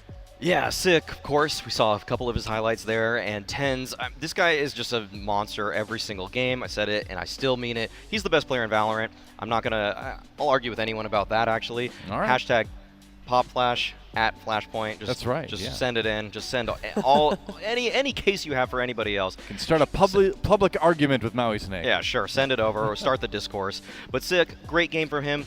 It's a shame we couldn't put up a third player because Zoms, I think he redeemed himself in this one as well. Yeah, he had, I think, one of the best maps we've seen him have all tournament long. He's always been solid, but that was one of the ones that kind of exceeds just regular, solid, standard, reliable play. That was a great map from Zoms. But that means it is time to go to the final map, and I'm curious to see which one it is. Let's find out. It's going to be Haven. Okay, Haven, the Cloud9 pick. Sentinels will defend, of course, first. What do you think we're going to see on this? Oh boy, this is a question. You know, we saw Mitch having a fantastic Raze performance on that split, and then moving towards, it was Killjoy. So right. I think Killjoy might be coming out once again because the Raze, that switch up on the bind, it didn't quite work out for him. So I'm curious to see what these agent selections are, because also Cloud9, this is the first map that Mitch brought out that jet on day one and kind of threw a spanner in the works. That was a huge curveball to kind of have that sort of a flex pick. I think it definitely works on this one. So it's going to be interesting to see which route Cloud9 goes. I think it's great that they have the option to be able to figure out what route they do want to go, though. Yeah, I want to briefly mention the fact that Sentinels had the option for whether they wanted the side or the map pick here, and they deferred to Cloud9 actually, so Cloud9 was able to make this pick. TSM had a similar option against Dignitas, and it came back to bite them actually, where they thought they could play either map, but then they ended up losing that third map to Dignitas in the group stage. And I want to see if Sentinels, if actually just defense is just all around better. Does everyone just like to start on that side of the map, or does the map matter more? All right, well, we have to send it over to our casters a moment to call that last map. But one more real quick question for each of our analysts here. I'm going to ask you a yes or no question. That's all I'm going to accept for an answer, yes or no. We've seen both teams win a map in this series. Does Cloud9 take it? No. No. No, they both say no. We'll find out what happens. Let's send it over to the casters to call the action. Well, you know who says yes? The coin. And I believe in the coin. I think the coin might actually be onto something here, DDK. I got very aggressive there, and I'm sorry, but I'm very passionate about this. I do think that the coin is sentient, and it knows things that we do not know. Because clearly we're here in a world where Cloud9 wins split. There you go. It's number 50. And then the way that Sentinels dominated at the tail end of Bind, does Cloud9 have what it takes to win this? I think the coin might be onto something. They had no other choice. They had to go Haven. Because why would you go to Ascent? Are you crazy? Well, there's just so much to this as well, because who else plays Reyna except TenZ on Cloud9? And we know that he can do a lot of really awesome stuff with that agent on this map, on attack and defense. So already Sentinels will be a little bit outside of their comfort zone because they don't have as much experience against that specifically and that player that plays that way specifically. So there's a lot of really interesting factors that will go into this one, and I cannot wait to see what happens. We do get the Reyna, and Mitch is on the Jet. Triple duelist. Oh my man, God.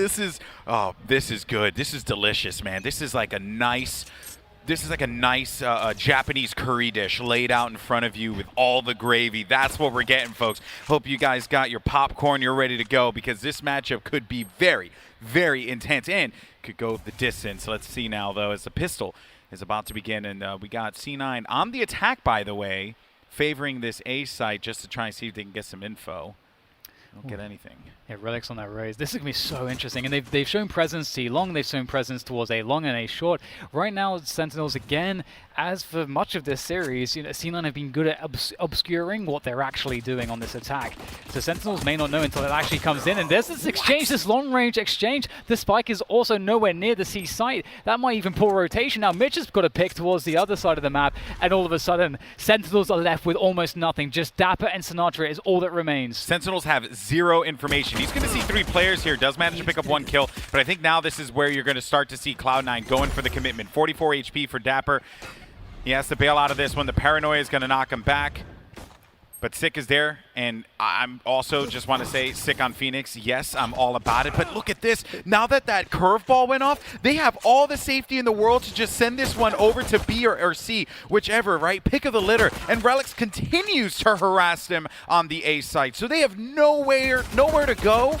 They're pinned. They're stuck. This is beautifully done by Cloud9. Yes, a great rotation. Dapper does eventually take down Relics, but as you say, Relics has more than done enough in terms of what he had to do in his position. They're so weak. Delayed and also created a huge opportunity for rotation. Just look how spread out they are. That just shows you how much time they had after they planted the spike to just be everywhere. So right now, Dapper and Sinatra have no idea where the remainder are, and Dapper and Sinatra are critically weak. They're super low on HP. Vice is gonna... Oh, okay, he has his gun out there. Maybe a bug on the UI. Glitch. But Sinatra will go down. There's just nothing they could have done. They just got out-positioned. Beautiful round from C9. And what's difficult is that Sentinels took that duel like at the max range from the back of C site to 2C long. And as the defenders, you don't really want to risk those duels, because if you do die, then it creates a huge advantage in rotations, which we saw C9 abuse. And to make matters even worse is that when it is Reyna that kills you, it doesn't matter the range. She will get the overheal from any range. So she was doing that, which gave her a little bit more of that added advantage. They just had so much on C-Long to start this round that was just beautiful to watch. Now, though, as we go into the second round of play, the anti-eco for C9, they're going to continue to do the same thing that they did before. Play this one slow, try and see if they could put some sweat onto Sentinels, and then, when they need to, they'll strike. Oh, look at that camera, though. The camera did call out the 2 players on A-Long. Dapper was in the camp for just a moment, but... It pulls a rotation around, though. They still don't quite know what Cloud9 is going to commit to here. Yeah, they have to gamble off of the slightest amount of information, because that's all that they're going to get. C9, though, they are grouping up towards A. Oh, Vice just got the pick on C. Now, that there's a possibility that might encourage him to push C by himself, and then his teammates can pause, he can see what he finds at C, and then they can rotate back. That would be really smart. It looks like they may just decide to commit, though, onto A, which, as you say, that's where Sentinels are stacked. All right, so the Lear is out, but That was to clear the corners, which they did. Now they're going to have another Lear, potentially. There it is, and the the dash comes through. Dapper does manage to pick up the kill, but here comes the swing, and all the members of Sentinels go down in a blink of an eye. Yeah, that was honestly amazing that Dapper actually got the kill on the Jet, and I'm actually really surprised that C9 didn't lose any other players there. It looked like Sentinels were good for a couple kills at the least, but that was really cool to watch. And just seeing the slow creep from C9, they were really trying to bait Sentinels to kind of go in a little bit too early, but Sentinels didn't bite until they needed to. So great discipline from both teams there, but Operator out immediately for Shazam. We need to see a great game from Shazam. That is for sure. He's been a bit quiet the last 2 maps. It's true. It is true, and this could potentially be it now. We'll have that Cyber Cage for the cross, and he's waiting if anyone would push out of that left side of the Cyber Cage to Shazam's POV. Still, though, no one goes in and commits quite yet. Oh, and there it is. So Vice, he went in. He saw the player there. He figured, oh, I can actually go ahead and pick up this free kill, but Shazam was there and helped his buddy out, securing them that first kill that came through. Yeah, that was actually a really cool little bait, and there is the typical Sinatra shock darts that you should expect to see. Sick in a close position. They may not expect Sick to also be in Garage close now that they know that Sinatra is in C window to throw those shock darts. And so that's a free one for Sick. He gets a second as well, and Sinatra follows up for the third, leaving the spike outside the garage with only 1 player left to pick it up. That is not a good look for Mitch. We'll have to see, well, never mind. Zoms will take him out, and that's going to be Sentinels picking up the first gun round. You can get the first 2 rounds, right? That pistol and anti-eco, but you know, once that gun round comes through, right, that's where we start to see where these strategies are going to start to favor. It started here too, right? I give credit where credit is due to Dapper to bait that shot out, and then shockingly enough, though, Sentinels, I don't know what utility they had available for the Paranoia. Maybe could have cleared that out, but in any case, though, no use crying over spilt milk as we move on to this next round of play. Sick is going to try and take some space here in mid. I love this as well. You know, we see the Punisher of the cam, and as well as just the setup for the forward cam there. That's beautiful. Love to see this from Sentinels. We credited Dignitas from doing this quite often, making an aggressive play down B, discouraging C9 in this instance to really be there early on, and it gives you free placement of a deep cam. And it's unlikely that they're going to check this, and it's a cam to get mid-round info. And that's super important to see what is the rotation, what are C9 committing to. And at no point in time does Dapper need to exit this cam. He's going to stay there the whole time. When the camera is yellow, new viewers may be watching, he is in the camera state. So he's there, and he's going to see if they commit to mid, if they commit maybe for the C split. There is just a lot of options that they have here, and potentially Cloud9 none the wiser.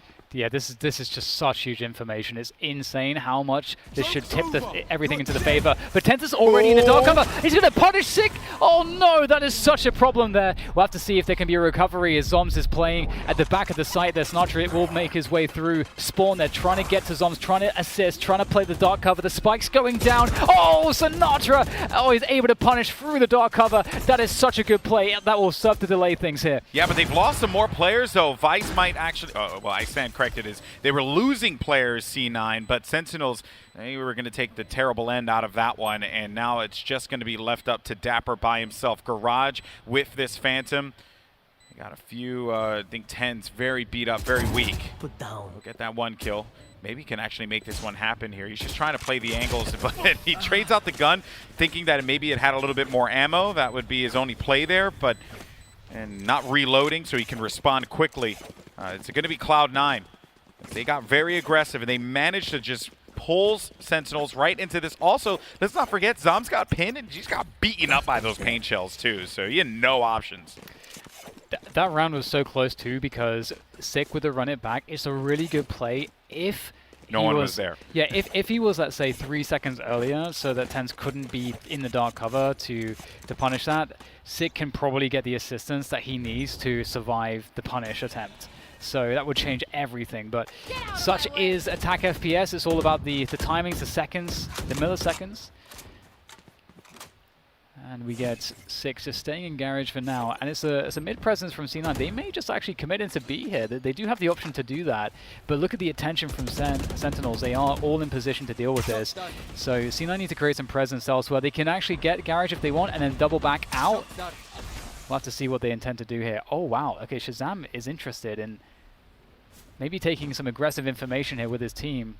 They spotted that this position is voided. So now they're either going to A or they're going to C. Sentinels don't have the information to necessarily know, so they might have to gamble here. Process of elimination now, but they will if they poke around this corner. Zombs, he just doesn't want to give it any kind of angle. They just have to check the cam on A short. They know it's C now. There it is. So now the push is going to come through here. Relics has managed to pick up 1 kill as they check all the way in the back of the platform, but Zombs is going to be in that default spot in the back of the Radiant boxes there as they push in. They're going to get a few of those kills, and Mitch and Tens find themselves a few here. Now it just boils down to only Sick with 30 HP. No utility, no hot hands to heal himself back up. No curveballs to be able to get into the site. And the only weapon that he has that he can use is a Stinger, but he has managed to get inside of it. If they swing this at the same time, this is actually going to be very winnable now for Sick. He's got a Stinger, but he only has 5 bullets. Oh! That's all he needed! All he needed was just 5 bullets on that Stinger. The rate of fire was good. What a play! The Stinger, let's go! Stinger gang, where you at? Let's do it, yeah. Oh, dude, I lost faith with the Stinger recently. Sick, you've just restored it for me. That was a beautiful play with the Stinger there. That is so important too, just preventing C9 from getting a grip of the economy. This was such an insane series of trades. How did he get this kill? Like, that kill there on Relics should not have happened. Oh my god, he had So beautiful. Well, he had nothing left in that thing. He had 5 bullets and then that was it. That was the round. Oh, well, we're going to get a little he hit 2. Clap back right away here. Hunter's Fury is played out. Sinatra doesn't get anything with it, but it is going to slow them down here on Garden. It connects with Jet and Raze, which is annoying. It's such an awesome thing that's true, it did, yeah. I just love that Sinatra does this, because if you expect that certain teams will have patterns with their defaults, and so Sinatra can just try to punish that at the beginning of the rounds, knowing where they're going to be. In most teams, it's going to be A lobby. That's where he shot it. So that's early information, and it's some damage. So that's a really nice opening there from Sinatra. 5 ultimates online for Cloud9, though. 5. Empress, Bladestorm, From the Shadows, Neural Theft, as well as the Showstopper. Everything available here. Oh, Tens is actually really deep into A right now. Now, does Dap have a cam in the site? I don't see one. I think it must have been destroyed earlier on. Oh, no, the 2 cams are going to be right, one in short. mid and the other one on short. Okay. Oh, the spike is on. It's ready to plant it. There it goes. Dap is going to have that information. Oh, okay. He's unable to get anything from the element. Surprise! It looked like he was trying to throw a cage there. Here comes Sinatra with that Odin. We'd love to see it. Shazam as well in the action with the operator, making things happen here on the entry. He's got that cannon, but he's looking to put that thing to work a little bit more now. Mitch going to play for this favorable angle. The Showstopper backs him up, and he knows Sinatra. He was going to be very weak, too, so he just needed a little bit. What? Sinatra, you psychopath! He drops down to hell. Now it's just going to be Tens, but Zombs cleans him up with a classic. Sinatra is absolutely a madman. He's so wild. He's so wild. Like, okay, sure, let's go ahead and take this giant gun and just descend from the highest position on the map and still get a kill. Oh, it's so epic. The level of pressure as well with it as well. Like, it's just so cool to see that thrown into the mix. And we know how deadly he is with it. He has all these setups with his recon darts. You know, the typical one is from outside of this window. From just behind, you can send a dart into the grass position to shoot through the doors. So many things you can do with it. Mitch had to hit the instant headshot into Sinatra.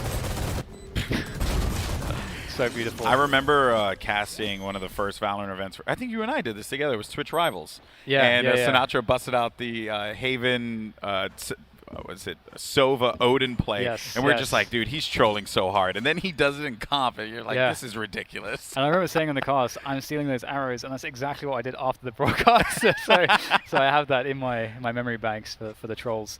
But it's 3-3. We're tied up here. C9 have not been effective on their last couple gun rounds, so it'll be interesting to see how this develops. C9 do have an ult advantage currently, although the Empress, it's not the hardest hitting ult. No, not at all. Not at all. It's good for Tens because he becomes more of a threat, but you know they're not really going to do much out of that one. And Odin does in fact go burr. But Phantoms always work out as well. First contact was made. Mitch does go down. Does deal a sizable amount of damage there to Dapper, backing him up. Shazam also is going to get tagged up quite a bit. Gotta be careful there. That was almost nasty. Sinatra was playing, so what Sinatra's doing right now is he's playing this like little angle that is at the top of the ramp, and he's able to shoot through the wall. It's a doorway right to the right of Sinatra. He shoots through that, and if people try to push out into sewer, they will be doing so with lesser HP than I'm sure they would have expected.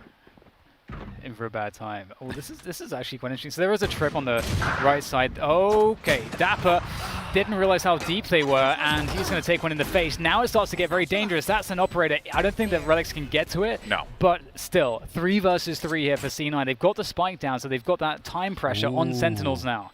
Oh, and Tens is going to be watching this flank. So if the player comes out from the grass or pushes out from the window onto mid, he will actually get the shot off, and he does. And then he's also going to get the heal out of that. So he goes into Empress. This is where Empress becomes dangerous. High rate of fire increase. He's also going to be able to get the overheal as well.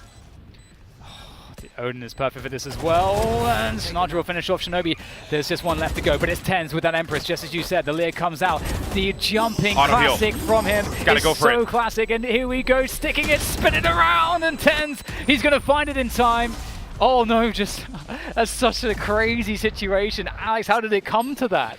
Well, it really, I think that the benefit there, we had said the Empress before wasn't the most high impact ultimate ability, but in the hands of Tens, it gives him exactly what he needs. 13 HP, back into the fight, right? Even though his teammates are down, he's still going to be in that position to have an impact, and that's exactly it. Like that player jumping, like Sinatra doing that actually was the worst thing he could have done. Yeah, actually, yeah, you're right. I don't think that he expected to be in front of the Leer as well, and just so insane that they win that round. It's such a big round to win. Beautiful stuff there. Love the lurk from Tens. As you pointed out, that deep off angle is horrible to no one's going to expect that. Yeah, you're coming in from the flank. You think that you're good to go. Tens, speak of the devil, and he shall appear. Takes down Sinatra. That's a deep pick, actually, all the way through towards the C window position. So that kind of sucks if you're Sinatra. And oh, this is a tough one now for Sentinels. You can see they're going for a full rotation towards C. Again, we talked about it. Sometimes you have to take a gamble, and trying to play for information, you take a risk where you might just die. So it can be better to just say, let's just stack this site and just hope we get lucky here.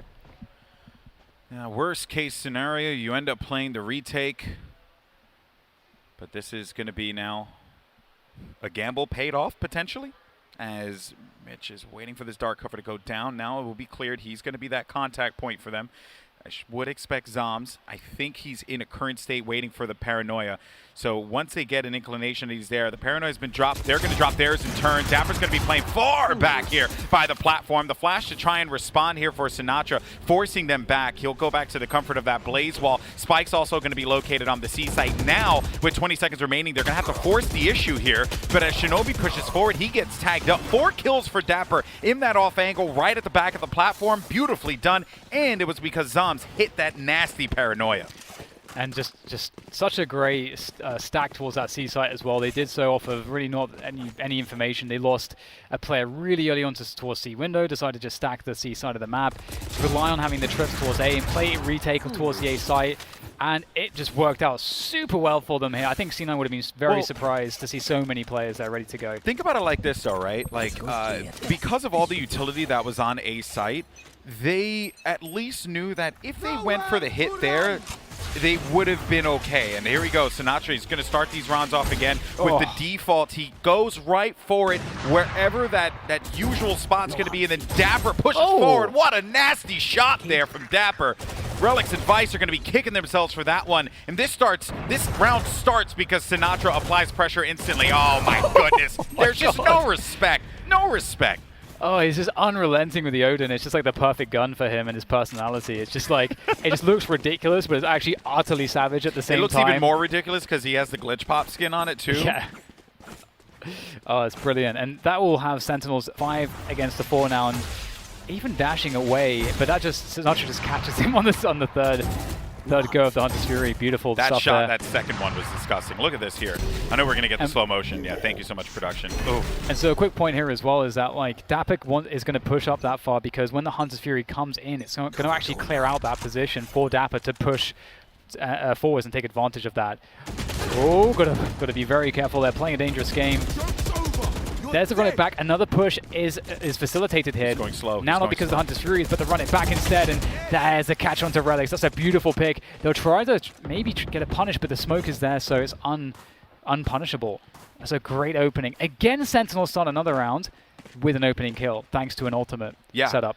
And what I love about that play was that Mitch, excuse me, was like, oh boy, well, what do I end up doing here? He wanted to look at the wall because he was worried about the flash. He knew it was going to be coming up there, and he was anticipating that they would be coming through the dark cover. It's just Sentinels right now are doing everything right to stop this, and it comes down to aggression. They are meeting the Cloud9 composition that can favor that and play around that very well with aggression of their own. And as you had pointed out rightfully, it's because they have the safety of those ultimates to do it. Yeah, it's such a big win to like have so much presence so early on. Mitch making a play into B. He really wanted to try to create a lurk, create a stronghold within B, hold it onto that position, draw rotations. It's actually drawn some rotations away from A, giving some space here for the remainder of C9 to get this spike planted. But they're 2 against 5 here. It is so difficult to win a situation like this. Sick though. He's caught with the ability out with that curveball in hand, and there's the punish. But it's all onto Shinobi now, and he's going to get paranoid. Oh man, this is it was a good attempt. They did what they could, but Sentinels take an even greater lead here, going 6-4. Because they have that numbers advantage, you know, you lose Sick in that exchange, that's fine because someone's going to be there to back them up anyway. I think you were right there. Valiant effort. They had to go for something. So now we're here at round 11. 2 rounds left to go here for Cloud9's attack. And Sentinels, they have been meeting them each and every round in their face, giving them no space to work with. We're actually going to get a force buy here, but I don't know that everyone can buy on C9. Can we see the buy real quick? Again, just hit tab. Maybe I'm going to get denied. I'm getting denied, Alex. You got denied there. I got denied because I was looking at C9's money, and I don't think they have money for full buy, but we'll see some Phantoms at least 3 I saw, but the typical dark cover there at the end, and again the dark cover goes higher than the brim smoke, so it denies vision even if you're on top of the C boxes, as is Zoms, and they're going to contact through it. And this is why you throw a smoke like this, because you can contact through. The Lyra is getting set up, ready to go with the paranoia. There's the dash as well. Zoms drops off, takes down Mitch. That's a pretty good result, all things considered. But Tens, he's just so good, isn't he? 2 entries, the spike is down. Oh boy, Relic's going to need to get out of there. Sick did not get an angle to be able to punish that. Neuro Theft is going to be activated. The Flash instead, though, in turn, is going to eliminate Vice because he only had that Frenzy to work with. Delir to back up. Tens has 3 kills so far, but his reign is going to end right then and there. The Empress will not live in order to tell this tale. It's now going to be down to Relics.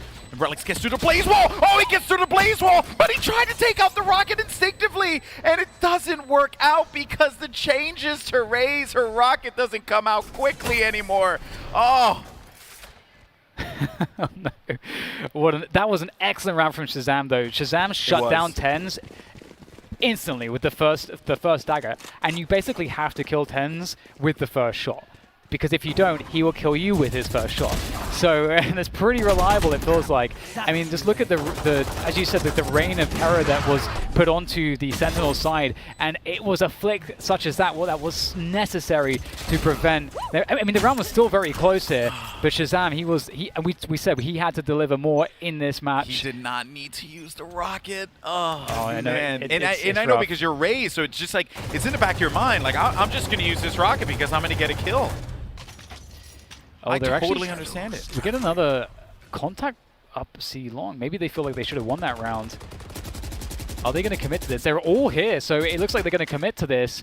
Meanwhile, Sentinels see nothing towards A long. They don't have vision of mid or grass, so they don't necessarily know this is happening right now. By the way, did you see that they left a Phantom on the ground for Sinatra in case they are going to need him to try and retake the site? He could drop the Odin and then get that Phantom. Get out of my way! We're getting spread back here in towards mid. It looked like C9 wanted to go C, but maybe they didn't see what they needed to commit to that. And look at this position from Dapper. This is what happens when you give up so much ground early on. someone like Dapper is able to take a forward position, and you're going to have to hard clear that. Unless you just go back to C again. Because look at the rotation. Dapper's in that position. They have vision of grass just now. Sentinels have all the information to know that C9 must be going towards C, and Dapper's now moving out. Oh, he could find a really good timing on the flank. Yeah, he potentially could, and it's going to come right here at the window. So look out the corner of the screen. Dapper does manage to pick up the kill, and it's going to slow things down and pin them. They're going to get all this information now. Mitch dives into the site to just get control of this game back into their favor. Sinatra's going to be dangerously weak as he has that operator. They only have a few seconds to work with. What a shot from Sinatra. Dapper cleans it up as he comes through the garage. And Sentinels, they are going to look really, really good in that first half. 8-4 as they will now try their hand at the attack. Sentinels are such an interesting team because there's so many just unpredictable rogue elements, I feel like, behind the success in their rounds. They're really good with their ult setups, and we saw so much from that. And then there's just like crazy timings they're able to find. Someone like Dapper is just always so good at playing the information and always just going as far as he can.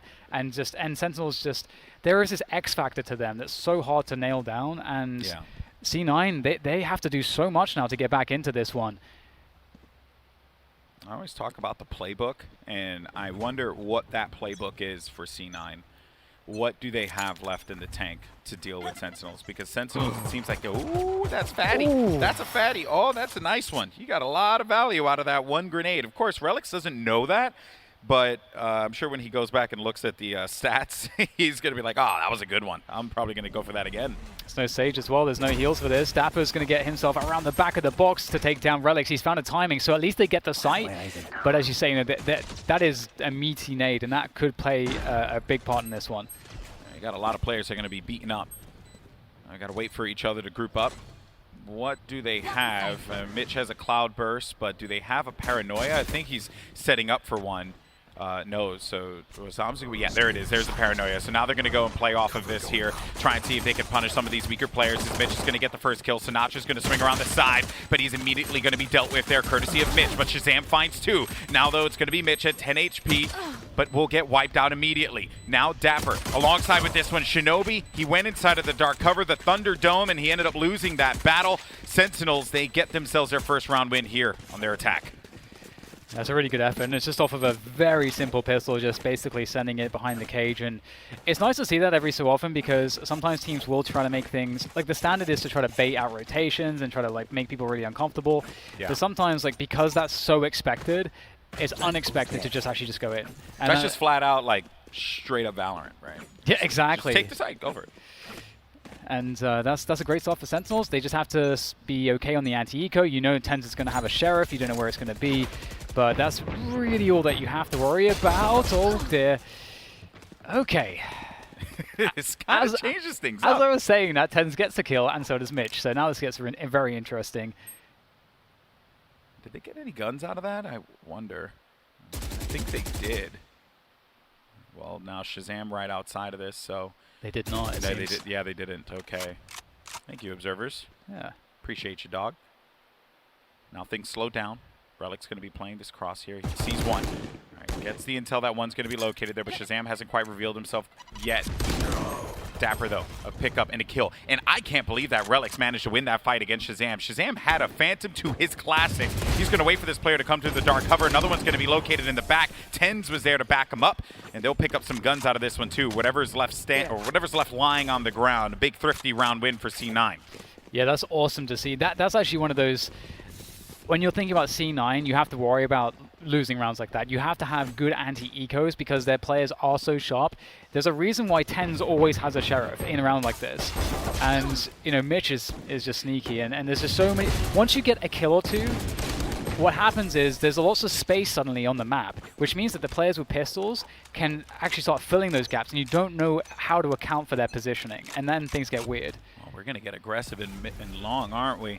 Yeah, we are. He does tag Shazam, but they have no idea that TenZ has his forward position, and he gets the kill. If he gets another one here, he backs away.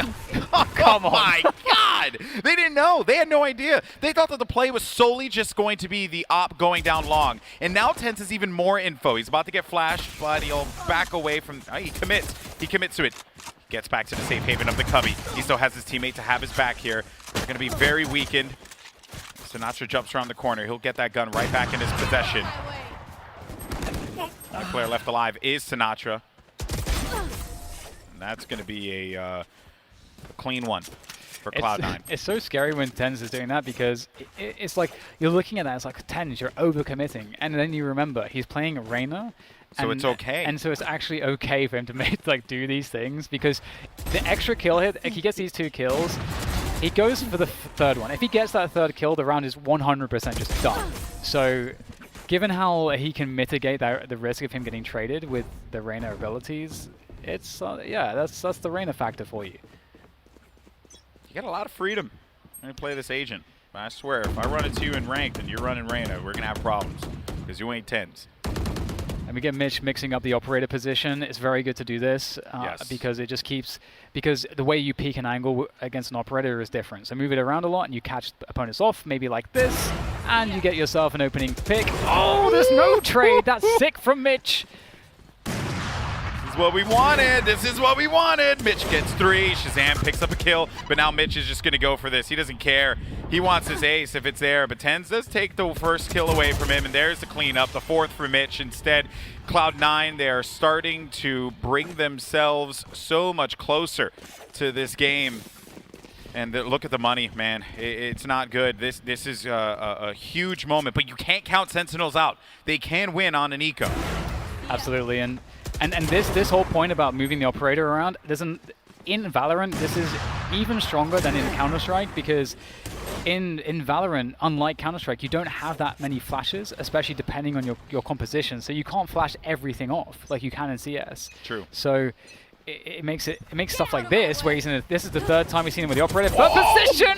The updraft combat, that is so awesome. Great stuff from Shazam. But we get the trade back from Shinobi, holding onto the short position. Oh, the paranoia is just stunning. Oh, but then Shazam comes back in with the blades, dude. He's looking to shank some fools. He's on site. They got this spike down. Now they're going to be playing right around long. Where's this TP? This TP goes right into hell. Okay, they swapped the guns there. I think it was just important to give the guns to Sinatraa there, but unfortunately it was going to be called out. And the open, Shazam gets himself another one. Oh, but Mitch is going to shut it down. It's going to be a 1v1, and Zoms clutches it, keeping Sentinels in this match. Absolutely mad. Just the crazy blow-for-blow action in that round. Given some of the rounds that we've seen, what a different look that is for both teams. And Shazam, again, he's so much more comfortable here on Haven. This is a great series of kills from him. Shinobi there with that paranoia in response, just trying to do what he can, but Shazam is the man of this round. That is just to be certain. Love the over-exaggerated slow motion depth there. All right, so just a quick note on the trips. We get a trip on B, a trip on Garage here from Dapper. Oh, sorry, no, not Dapper. I'm Valorant, man. Sorry, mixing up those ciphers. I know. One day, DDK, we'll get the names on the agents.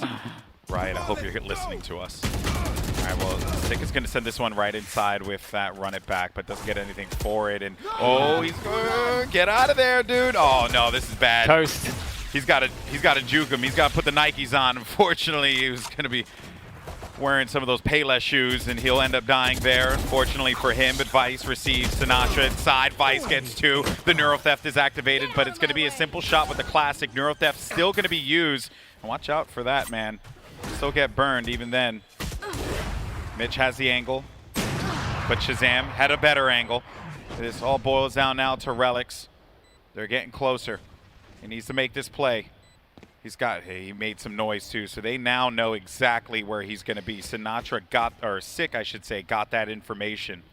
Maybe he just saves the operator here. This is feeling very, very difficult. If he had like a rocket so he could eliminate the back right position, that would be maybe something, but even still, you maybe wouldn't want to waste the ultimate. Yeah.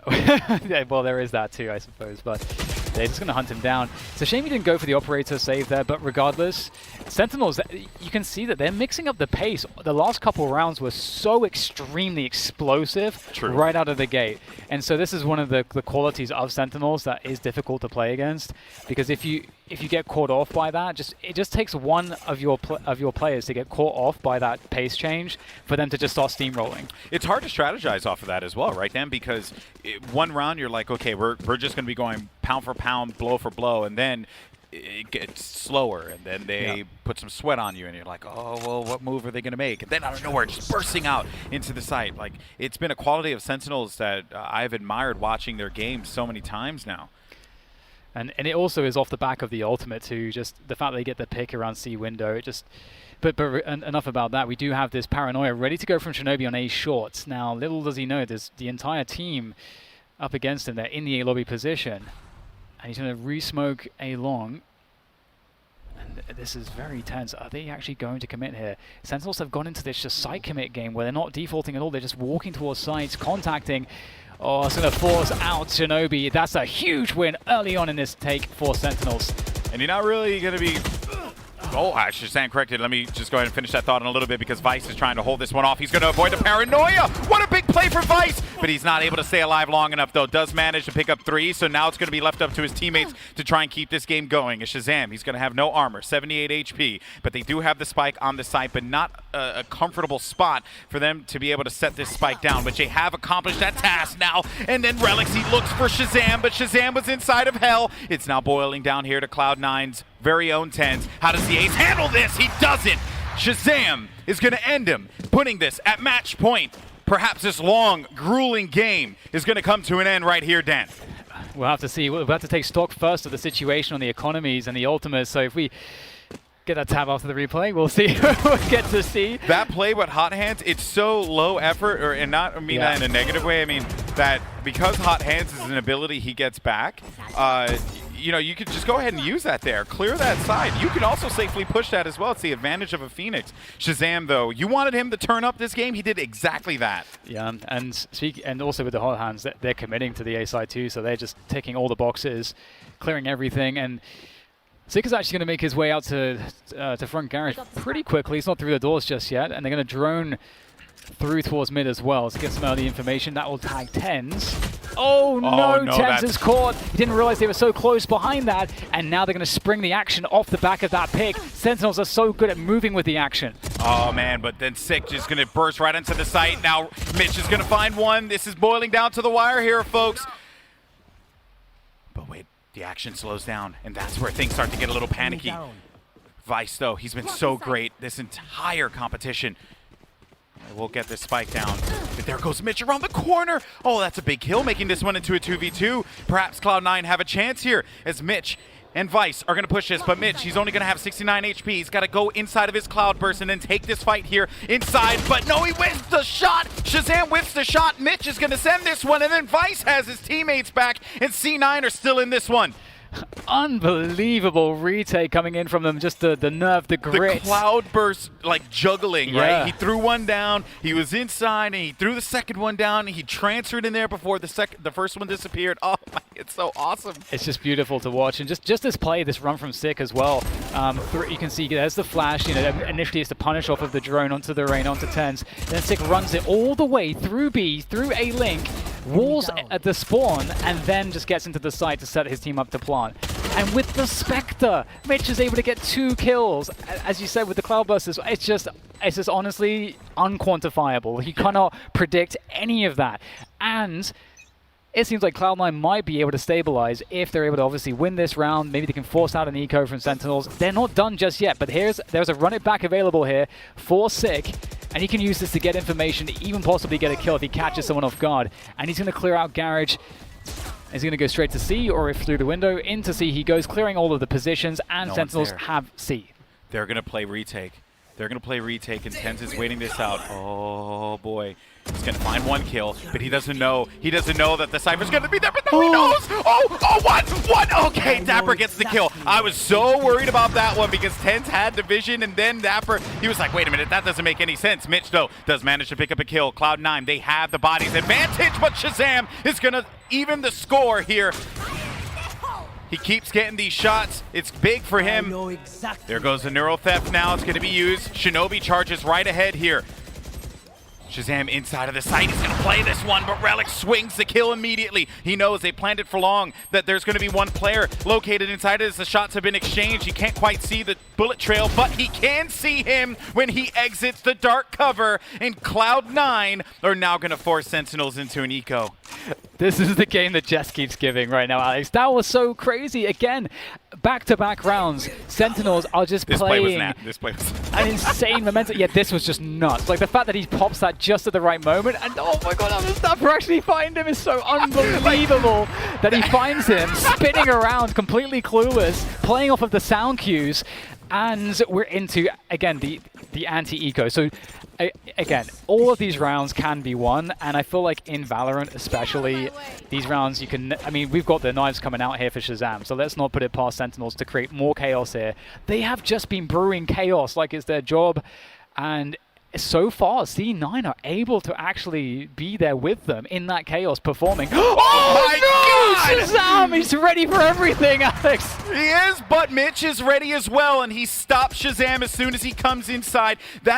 Those blades, that was critical for them in this eco because of the impact that those weapons have. Oh my, Relix is kicking himself, by the way, because that's just a standard jump, right? You make that jump all the time.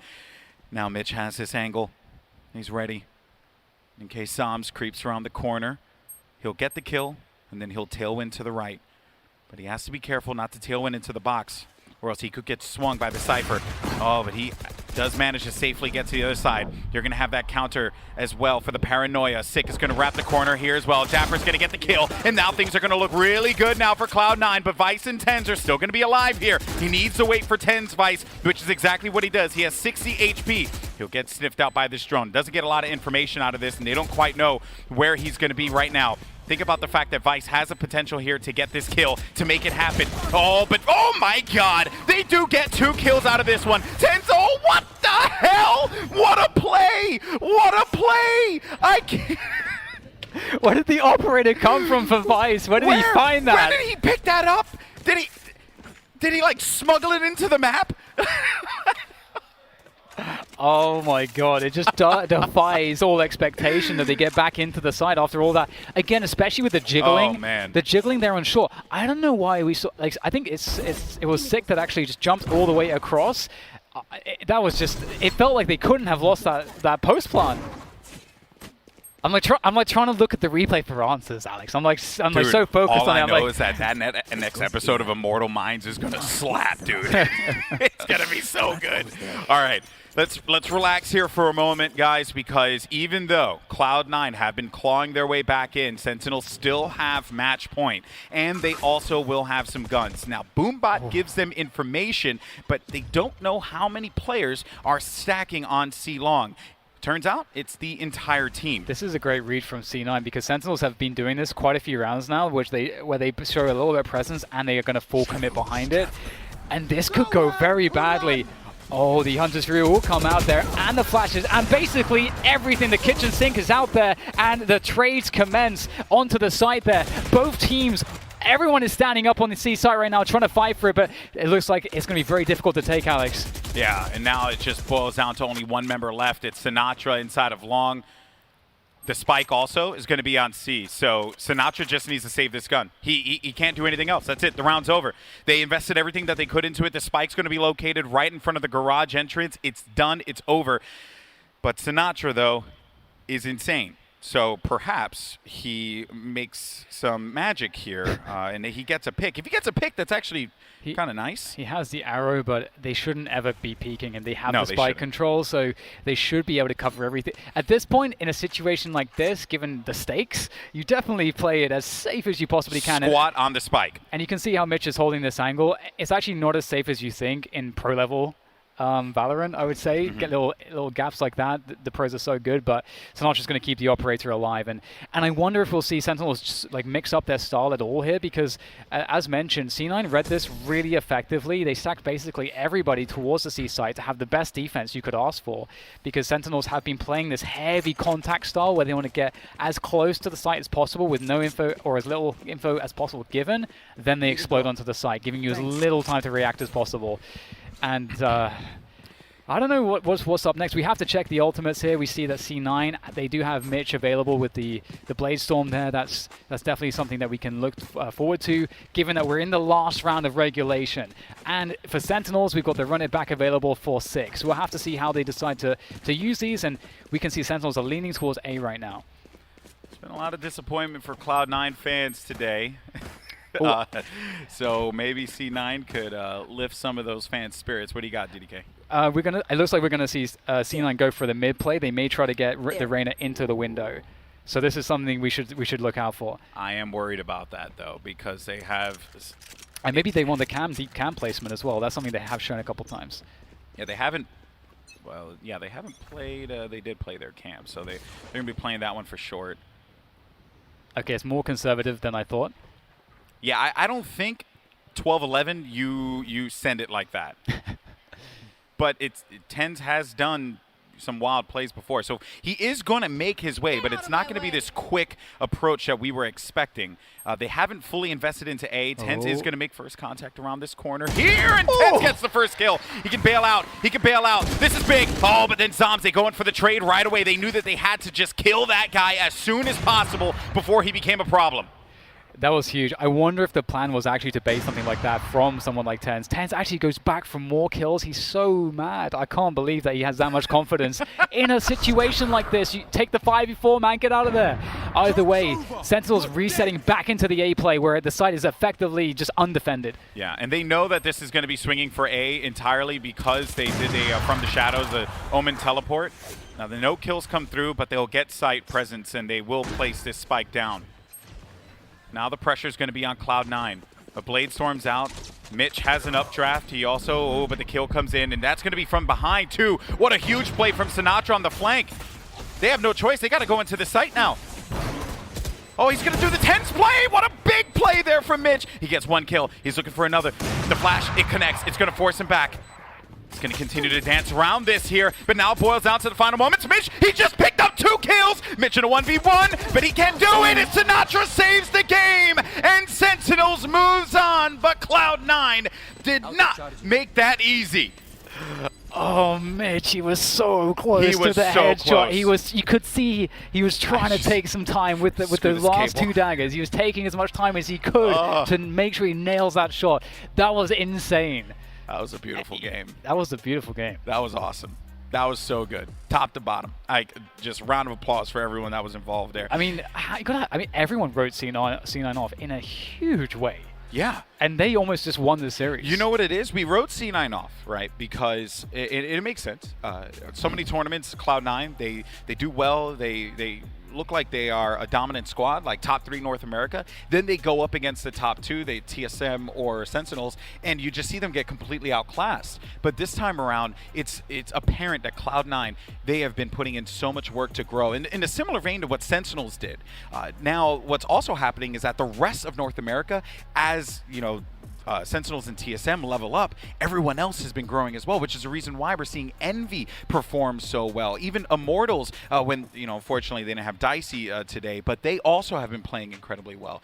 DDK, that was one of the best games we've seen this weekend. It was nuts. Yeah, it was so. It's just so insane how the gears shifted. I don't know if we look back at the game, I'm sure you could pinpoint where it was, but there seemed to be this moment where Sentinels are like, all right, we're just gonna just throw chaos, pure chaos at you, and you have to be able to live within that chaos with us and just go blow for blow. And C9 were actually able to do that in loads of insane rounds, which obviously makes for the extremely compelling viewing. So it was awesome. This is a rivalry I need to see more of. Fist bump through the glass. There we go. Awesome stuff. All right, guys. Well, that's going to do it for us. It's been an absolute pleasure. Congratulations to Sentinels. But for now, let's actually send it over to Doa and the rest of the analysts to break it down, because I'm sure they have a lot to say about that Haven game. Oh man, Golden Boy, DDK, what a series. I am sure that there is a ton to talk about, but first things first, C9 made it so close against Sentinels, but at the end of the day, Sentinels are in the grand finals. Oh man, yeah, you're right, Doa. This was so close. And one of the biggest worries was Cloud9's defenses with these agents. How are they going to be able to sustain? How are they going to be able to hold off? And A lot of questions answered, but a lot of questions still remain, you know. Ten's Reyna, it's so fantastic to watch. The playmaking ability, but at the same time, Maui Snake, you said it perfectly in the green room. Sometimes he giveth, sometimes he taketh. And there was some moments here where there were some huge plays, huge potential to come through, but Sentinels are just so solid. Yeah, for sure. The individual performances in this game were so impressive. Mitch here with the operator, just tearing the offense apart. I mean, it's just crazy. The level that these players are playing at right now makes me just so excited for the future of this game. Once people get even more comfortable with the abilities, really unlock the potential of every single character, every single weapon. Oh man, Valorant has a very bright future in the hands of players like these. Oh yeah, absolutely, man. And this is the kind of series where it's like, yeah, I know Cloud9 is going to face off against Envy now tomorrow, but you know, we already know if they end up getting back here, that is going to be an insane grand finals. For sure. I mean, for sure. Just the amount of anti-stratting we've seen coming out of these teams, just the mind games, the constant duels that these players are taking across the map. It's been clever and it's been different every single time. Mitch, man, what a map, what a turnaround from that map too for himself as well. Right, and you know, we saw different players sort of rise and fall throughout the course of this series. I mean, look at Sentinels, look at Dapper, of course, at the top with 27 kills. That's not what you would necessarily expect from a Cypher in a lot of games, is it? But every member on Sentinels kind of had their moment to shine, I felt like, in this series. Yeah, for sure. Zoms did really well in Game 2 on Bind. Right. Sinatra did very well in the first couple games. And, man, Mitch, kind of a standout player for me, at least on Cloud9. I was really impressed with his operator skills. When he's on a duelist, man, I feel like just anything can happen. It was so close at the very end of that game. I know. The knives were out. Sinatra was on the flank. It was a really strong flank from Sinatra, but I just thought 1 pixel off from that shot. Oh, man, from sending it to OT, we'd still be watching it, wouldn't we? Yeah, and it was close. I mean, like you mentioned, that's just how close we were to seeing this one go the other way. And Sentinels, you know, looking vulnerable. They drop split for the second time ever in this series, and then C9 takes it almost all the way in game number 3. Definitely a ton of fun to watch. Let's take a look at some of the more standout moments from that series. Replay number 1 comes to us from, I believe, just round number 3. And, you know, usually the garage is kind of a chill place, right? You know, you practice music, you maybe do some hobbying, some woodworking. Not so in this garage. Not in this garage, indeed. The title of this clip is called The Garage Massacre, and that's exactly what happened. I wish we could have the utility damage because Sinatra was hitting some bangers. You see there, he's pushing Relics off of the angle, and Sick, he makes his move here in this forward position. Just this synergy between Sinatra and Sick in this moment is beautiful. Yeah. Sinatra just bouncing and juggling this aggro perfectly. And once again, just the utility. S tier coming out of Sinatra. Yeah. Did so much damage with those shock darts. That was really sick to see. We've been highlighting him all week at just his utility usage. It's been so on point, and he really proved it right there for sure. Right. So our next replay is, or is that our only one? Is that really our only? I thought we had one more. Okay, we have one more. Let's just go ahead and roll. I forget what round it is. It's been a long day. Let's check it out. The boy Mitch. Let's go. Yes. This is nice. Mitch bringing out the operator and the jet. I have liked C9 more with Mitch than any other composition that they've run. He's looked good with a couple of agents, but man, he uses this operator to the fullest effect. And if Mitch were on any other team as their jet operator user, we would be calling him a superstar. It's just easy to overlook because he's on the same team as Tenz, and I really wanted this clip in here because I think we needed to pay our respects. Yeah. He has been such a playmaker, and like you mentioned earlier, Potter, like it was just so close for him to actually carry it through to OT, but not quite enough. But still, a lot of great replays out of him anyway. Definitely so. Definitely so. Man, the pressure was on. These players absolutely stepping up. Dapper once again, such an anchor. Such an anchor. And as you mentioned, Doa, his playstyle is a little bit different than all this other ciphers that we've been seeing. He tends to really put a stamp down really early on, set a lot of aggression towards whatever area he's trying to control, and that just opens up so many holes later on in the rounds. A lot of conditioning coming out of Dapper and just intelligent plays. Yeah, very true. Like, I mean, if you look at Cypher, he's kind of like the spy sort of character. And I mean, Vice is more like the normal spy. You generally don't want to be noticed. That's usually how kind of spies operate. But Dapper's more like the 007 James Bond kind of spy, where you're like driving a truck down the street with like a machine gun on it. It's not very subtle spying coming out of that version of it. But hey, it's effective. Yeah, Dapper is just so sick. I feel like he reads every default as well as you almost possibly could at this level, just knowing what to expect all the time, how to use his trapwires in the right spots at the right times. I feel like we don't even always get to see all of the trapwires and his cameras and what kind of intel they're providing, but you know that they're in such good places. He even uses them very well in the mid-round too sometimes, just putting them in a new spot to cut off rotations or to check their flank. I mean, he's very proactive about how he uses this kit. Yeah, absolutely. So I believe we have the man himself on the line with us right now. Dapper, can you hear me? Yeah, I hear you, bro. What's going Hey, on? Dapper, congratulations. It was a hard-fought match, though. Went all the way to the very end of map number 3, but you guys came out victorious, dominated Group B. You're the first team in the grand finals. It's got to feel good to be back in another finals again, huh? Yeah, it feels good always winning, but I wish we did it in more like easy fashion. More convincingly? Yeah. All right. That was a nail biter for sure. Yeah. I had a question about what you saw against you today with Cloud9. I mean, their triple duelist lineup, back here, it really impresses us consistently. How does it feel to play against this lineup?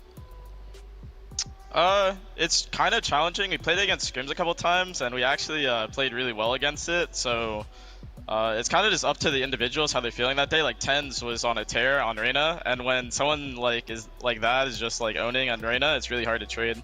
So good for him. So what were the communications like in your Discord or TeamSpeak or whatever you're using? Because I know that this week you guys have had a kind of a breeze winning all of your matches. You haven't really been faced up with adversity or issues, but this time around each map was just a battle. So what were the communications like? Was it clear and cut? You guys were able to stick to your game plan, or was there some sort of struggle in there that where you're trying to figure things out? I would say it was a struggle. It was adjustments on adjustments. Obviously, Cloud9 are a good team. They have structure behind them. They've been together for a long time. They kept adjusting and keeping us on our feet. So when teams are playing like that and always moving around their agents, you have to keep adjusting as well. You can't just keep doing the same thing. They're going to counter you, you know? So I think we did a good job, though. Yeah, very true. Well, tomorrow you're in the grand finals. Obviously, we need to see who is going to come out to face you yet. That's going to come down to Cloud9 versus Envy. Now, you've already defeated Cloud9, so you know you can go get a win over that team, even though it was really close. But Envy has been looking really strong, maybe a little bit underestimated as well. I want to get your opinion on that. Who do you think is going to end up winning in that lower bracket final? I think Cloud9 has the advantage, but I would not be surprised at all if Envy whip it out. Envy are really strong. They're definitely hitting their stride now, so it'll be a good match. What do you think is the big strength for Envy at the moment? I think Caboose, Mummy, Calypso, they're all, like, honestly, that whole team, FNS, Aegis, all of them have their moments. They're a really well-balanced team. All right, I would definitely agree. Well, congratulations on the win tonight. Good luck in the grand finals tomorrow, and thanks for stopping by. Thank you very much. Have a good one. Congrats. All right, you too. Well, that was Dapper guys with the Sentinels. Cypher extraordinaire, and just one of the many pieces that make the Sentinels such a terrifying team to play against. And I think a lot of us who've been watching Valorant, no surprise for us to see this team back in the grand finals. They were denied the win at the FaZe Invitational by TSM. TSM out of the tournament early here, so now it's Sentinels kind of on them to get that win.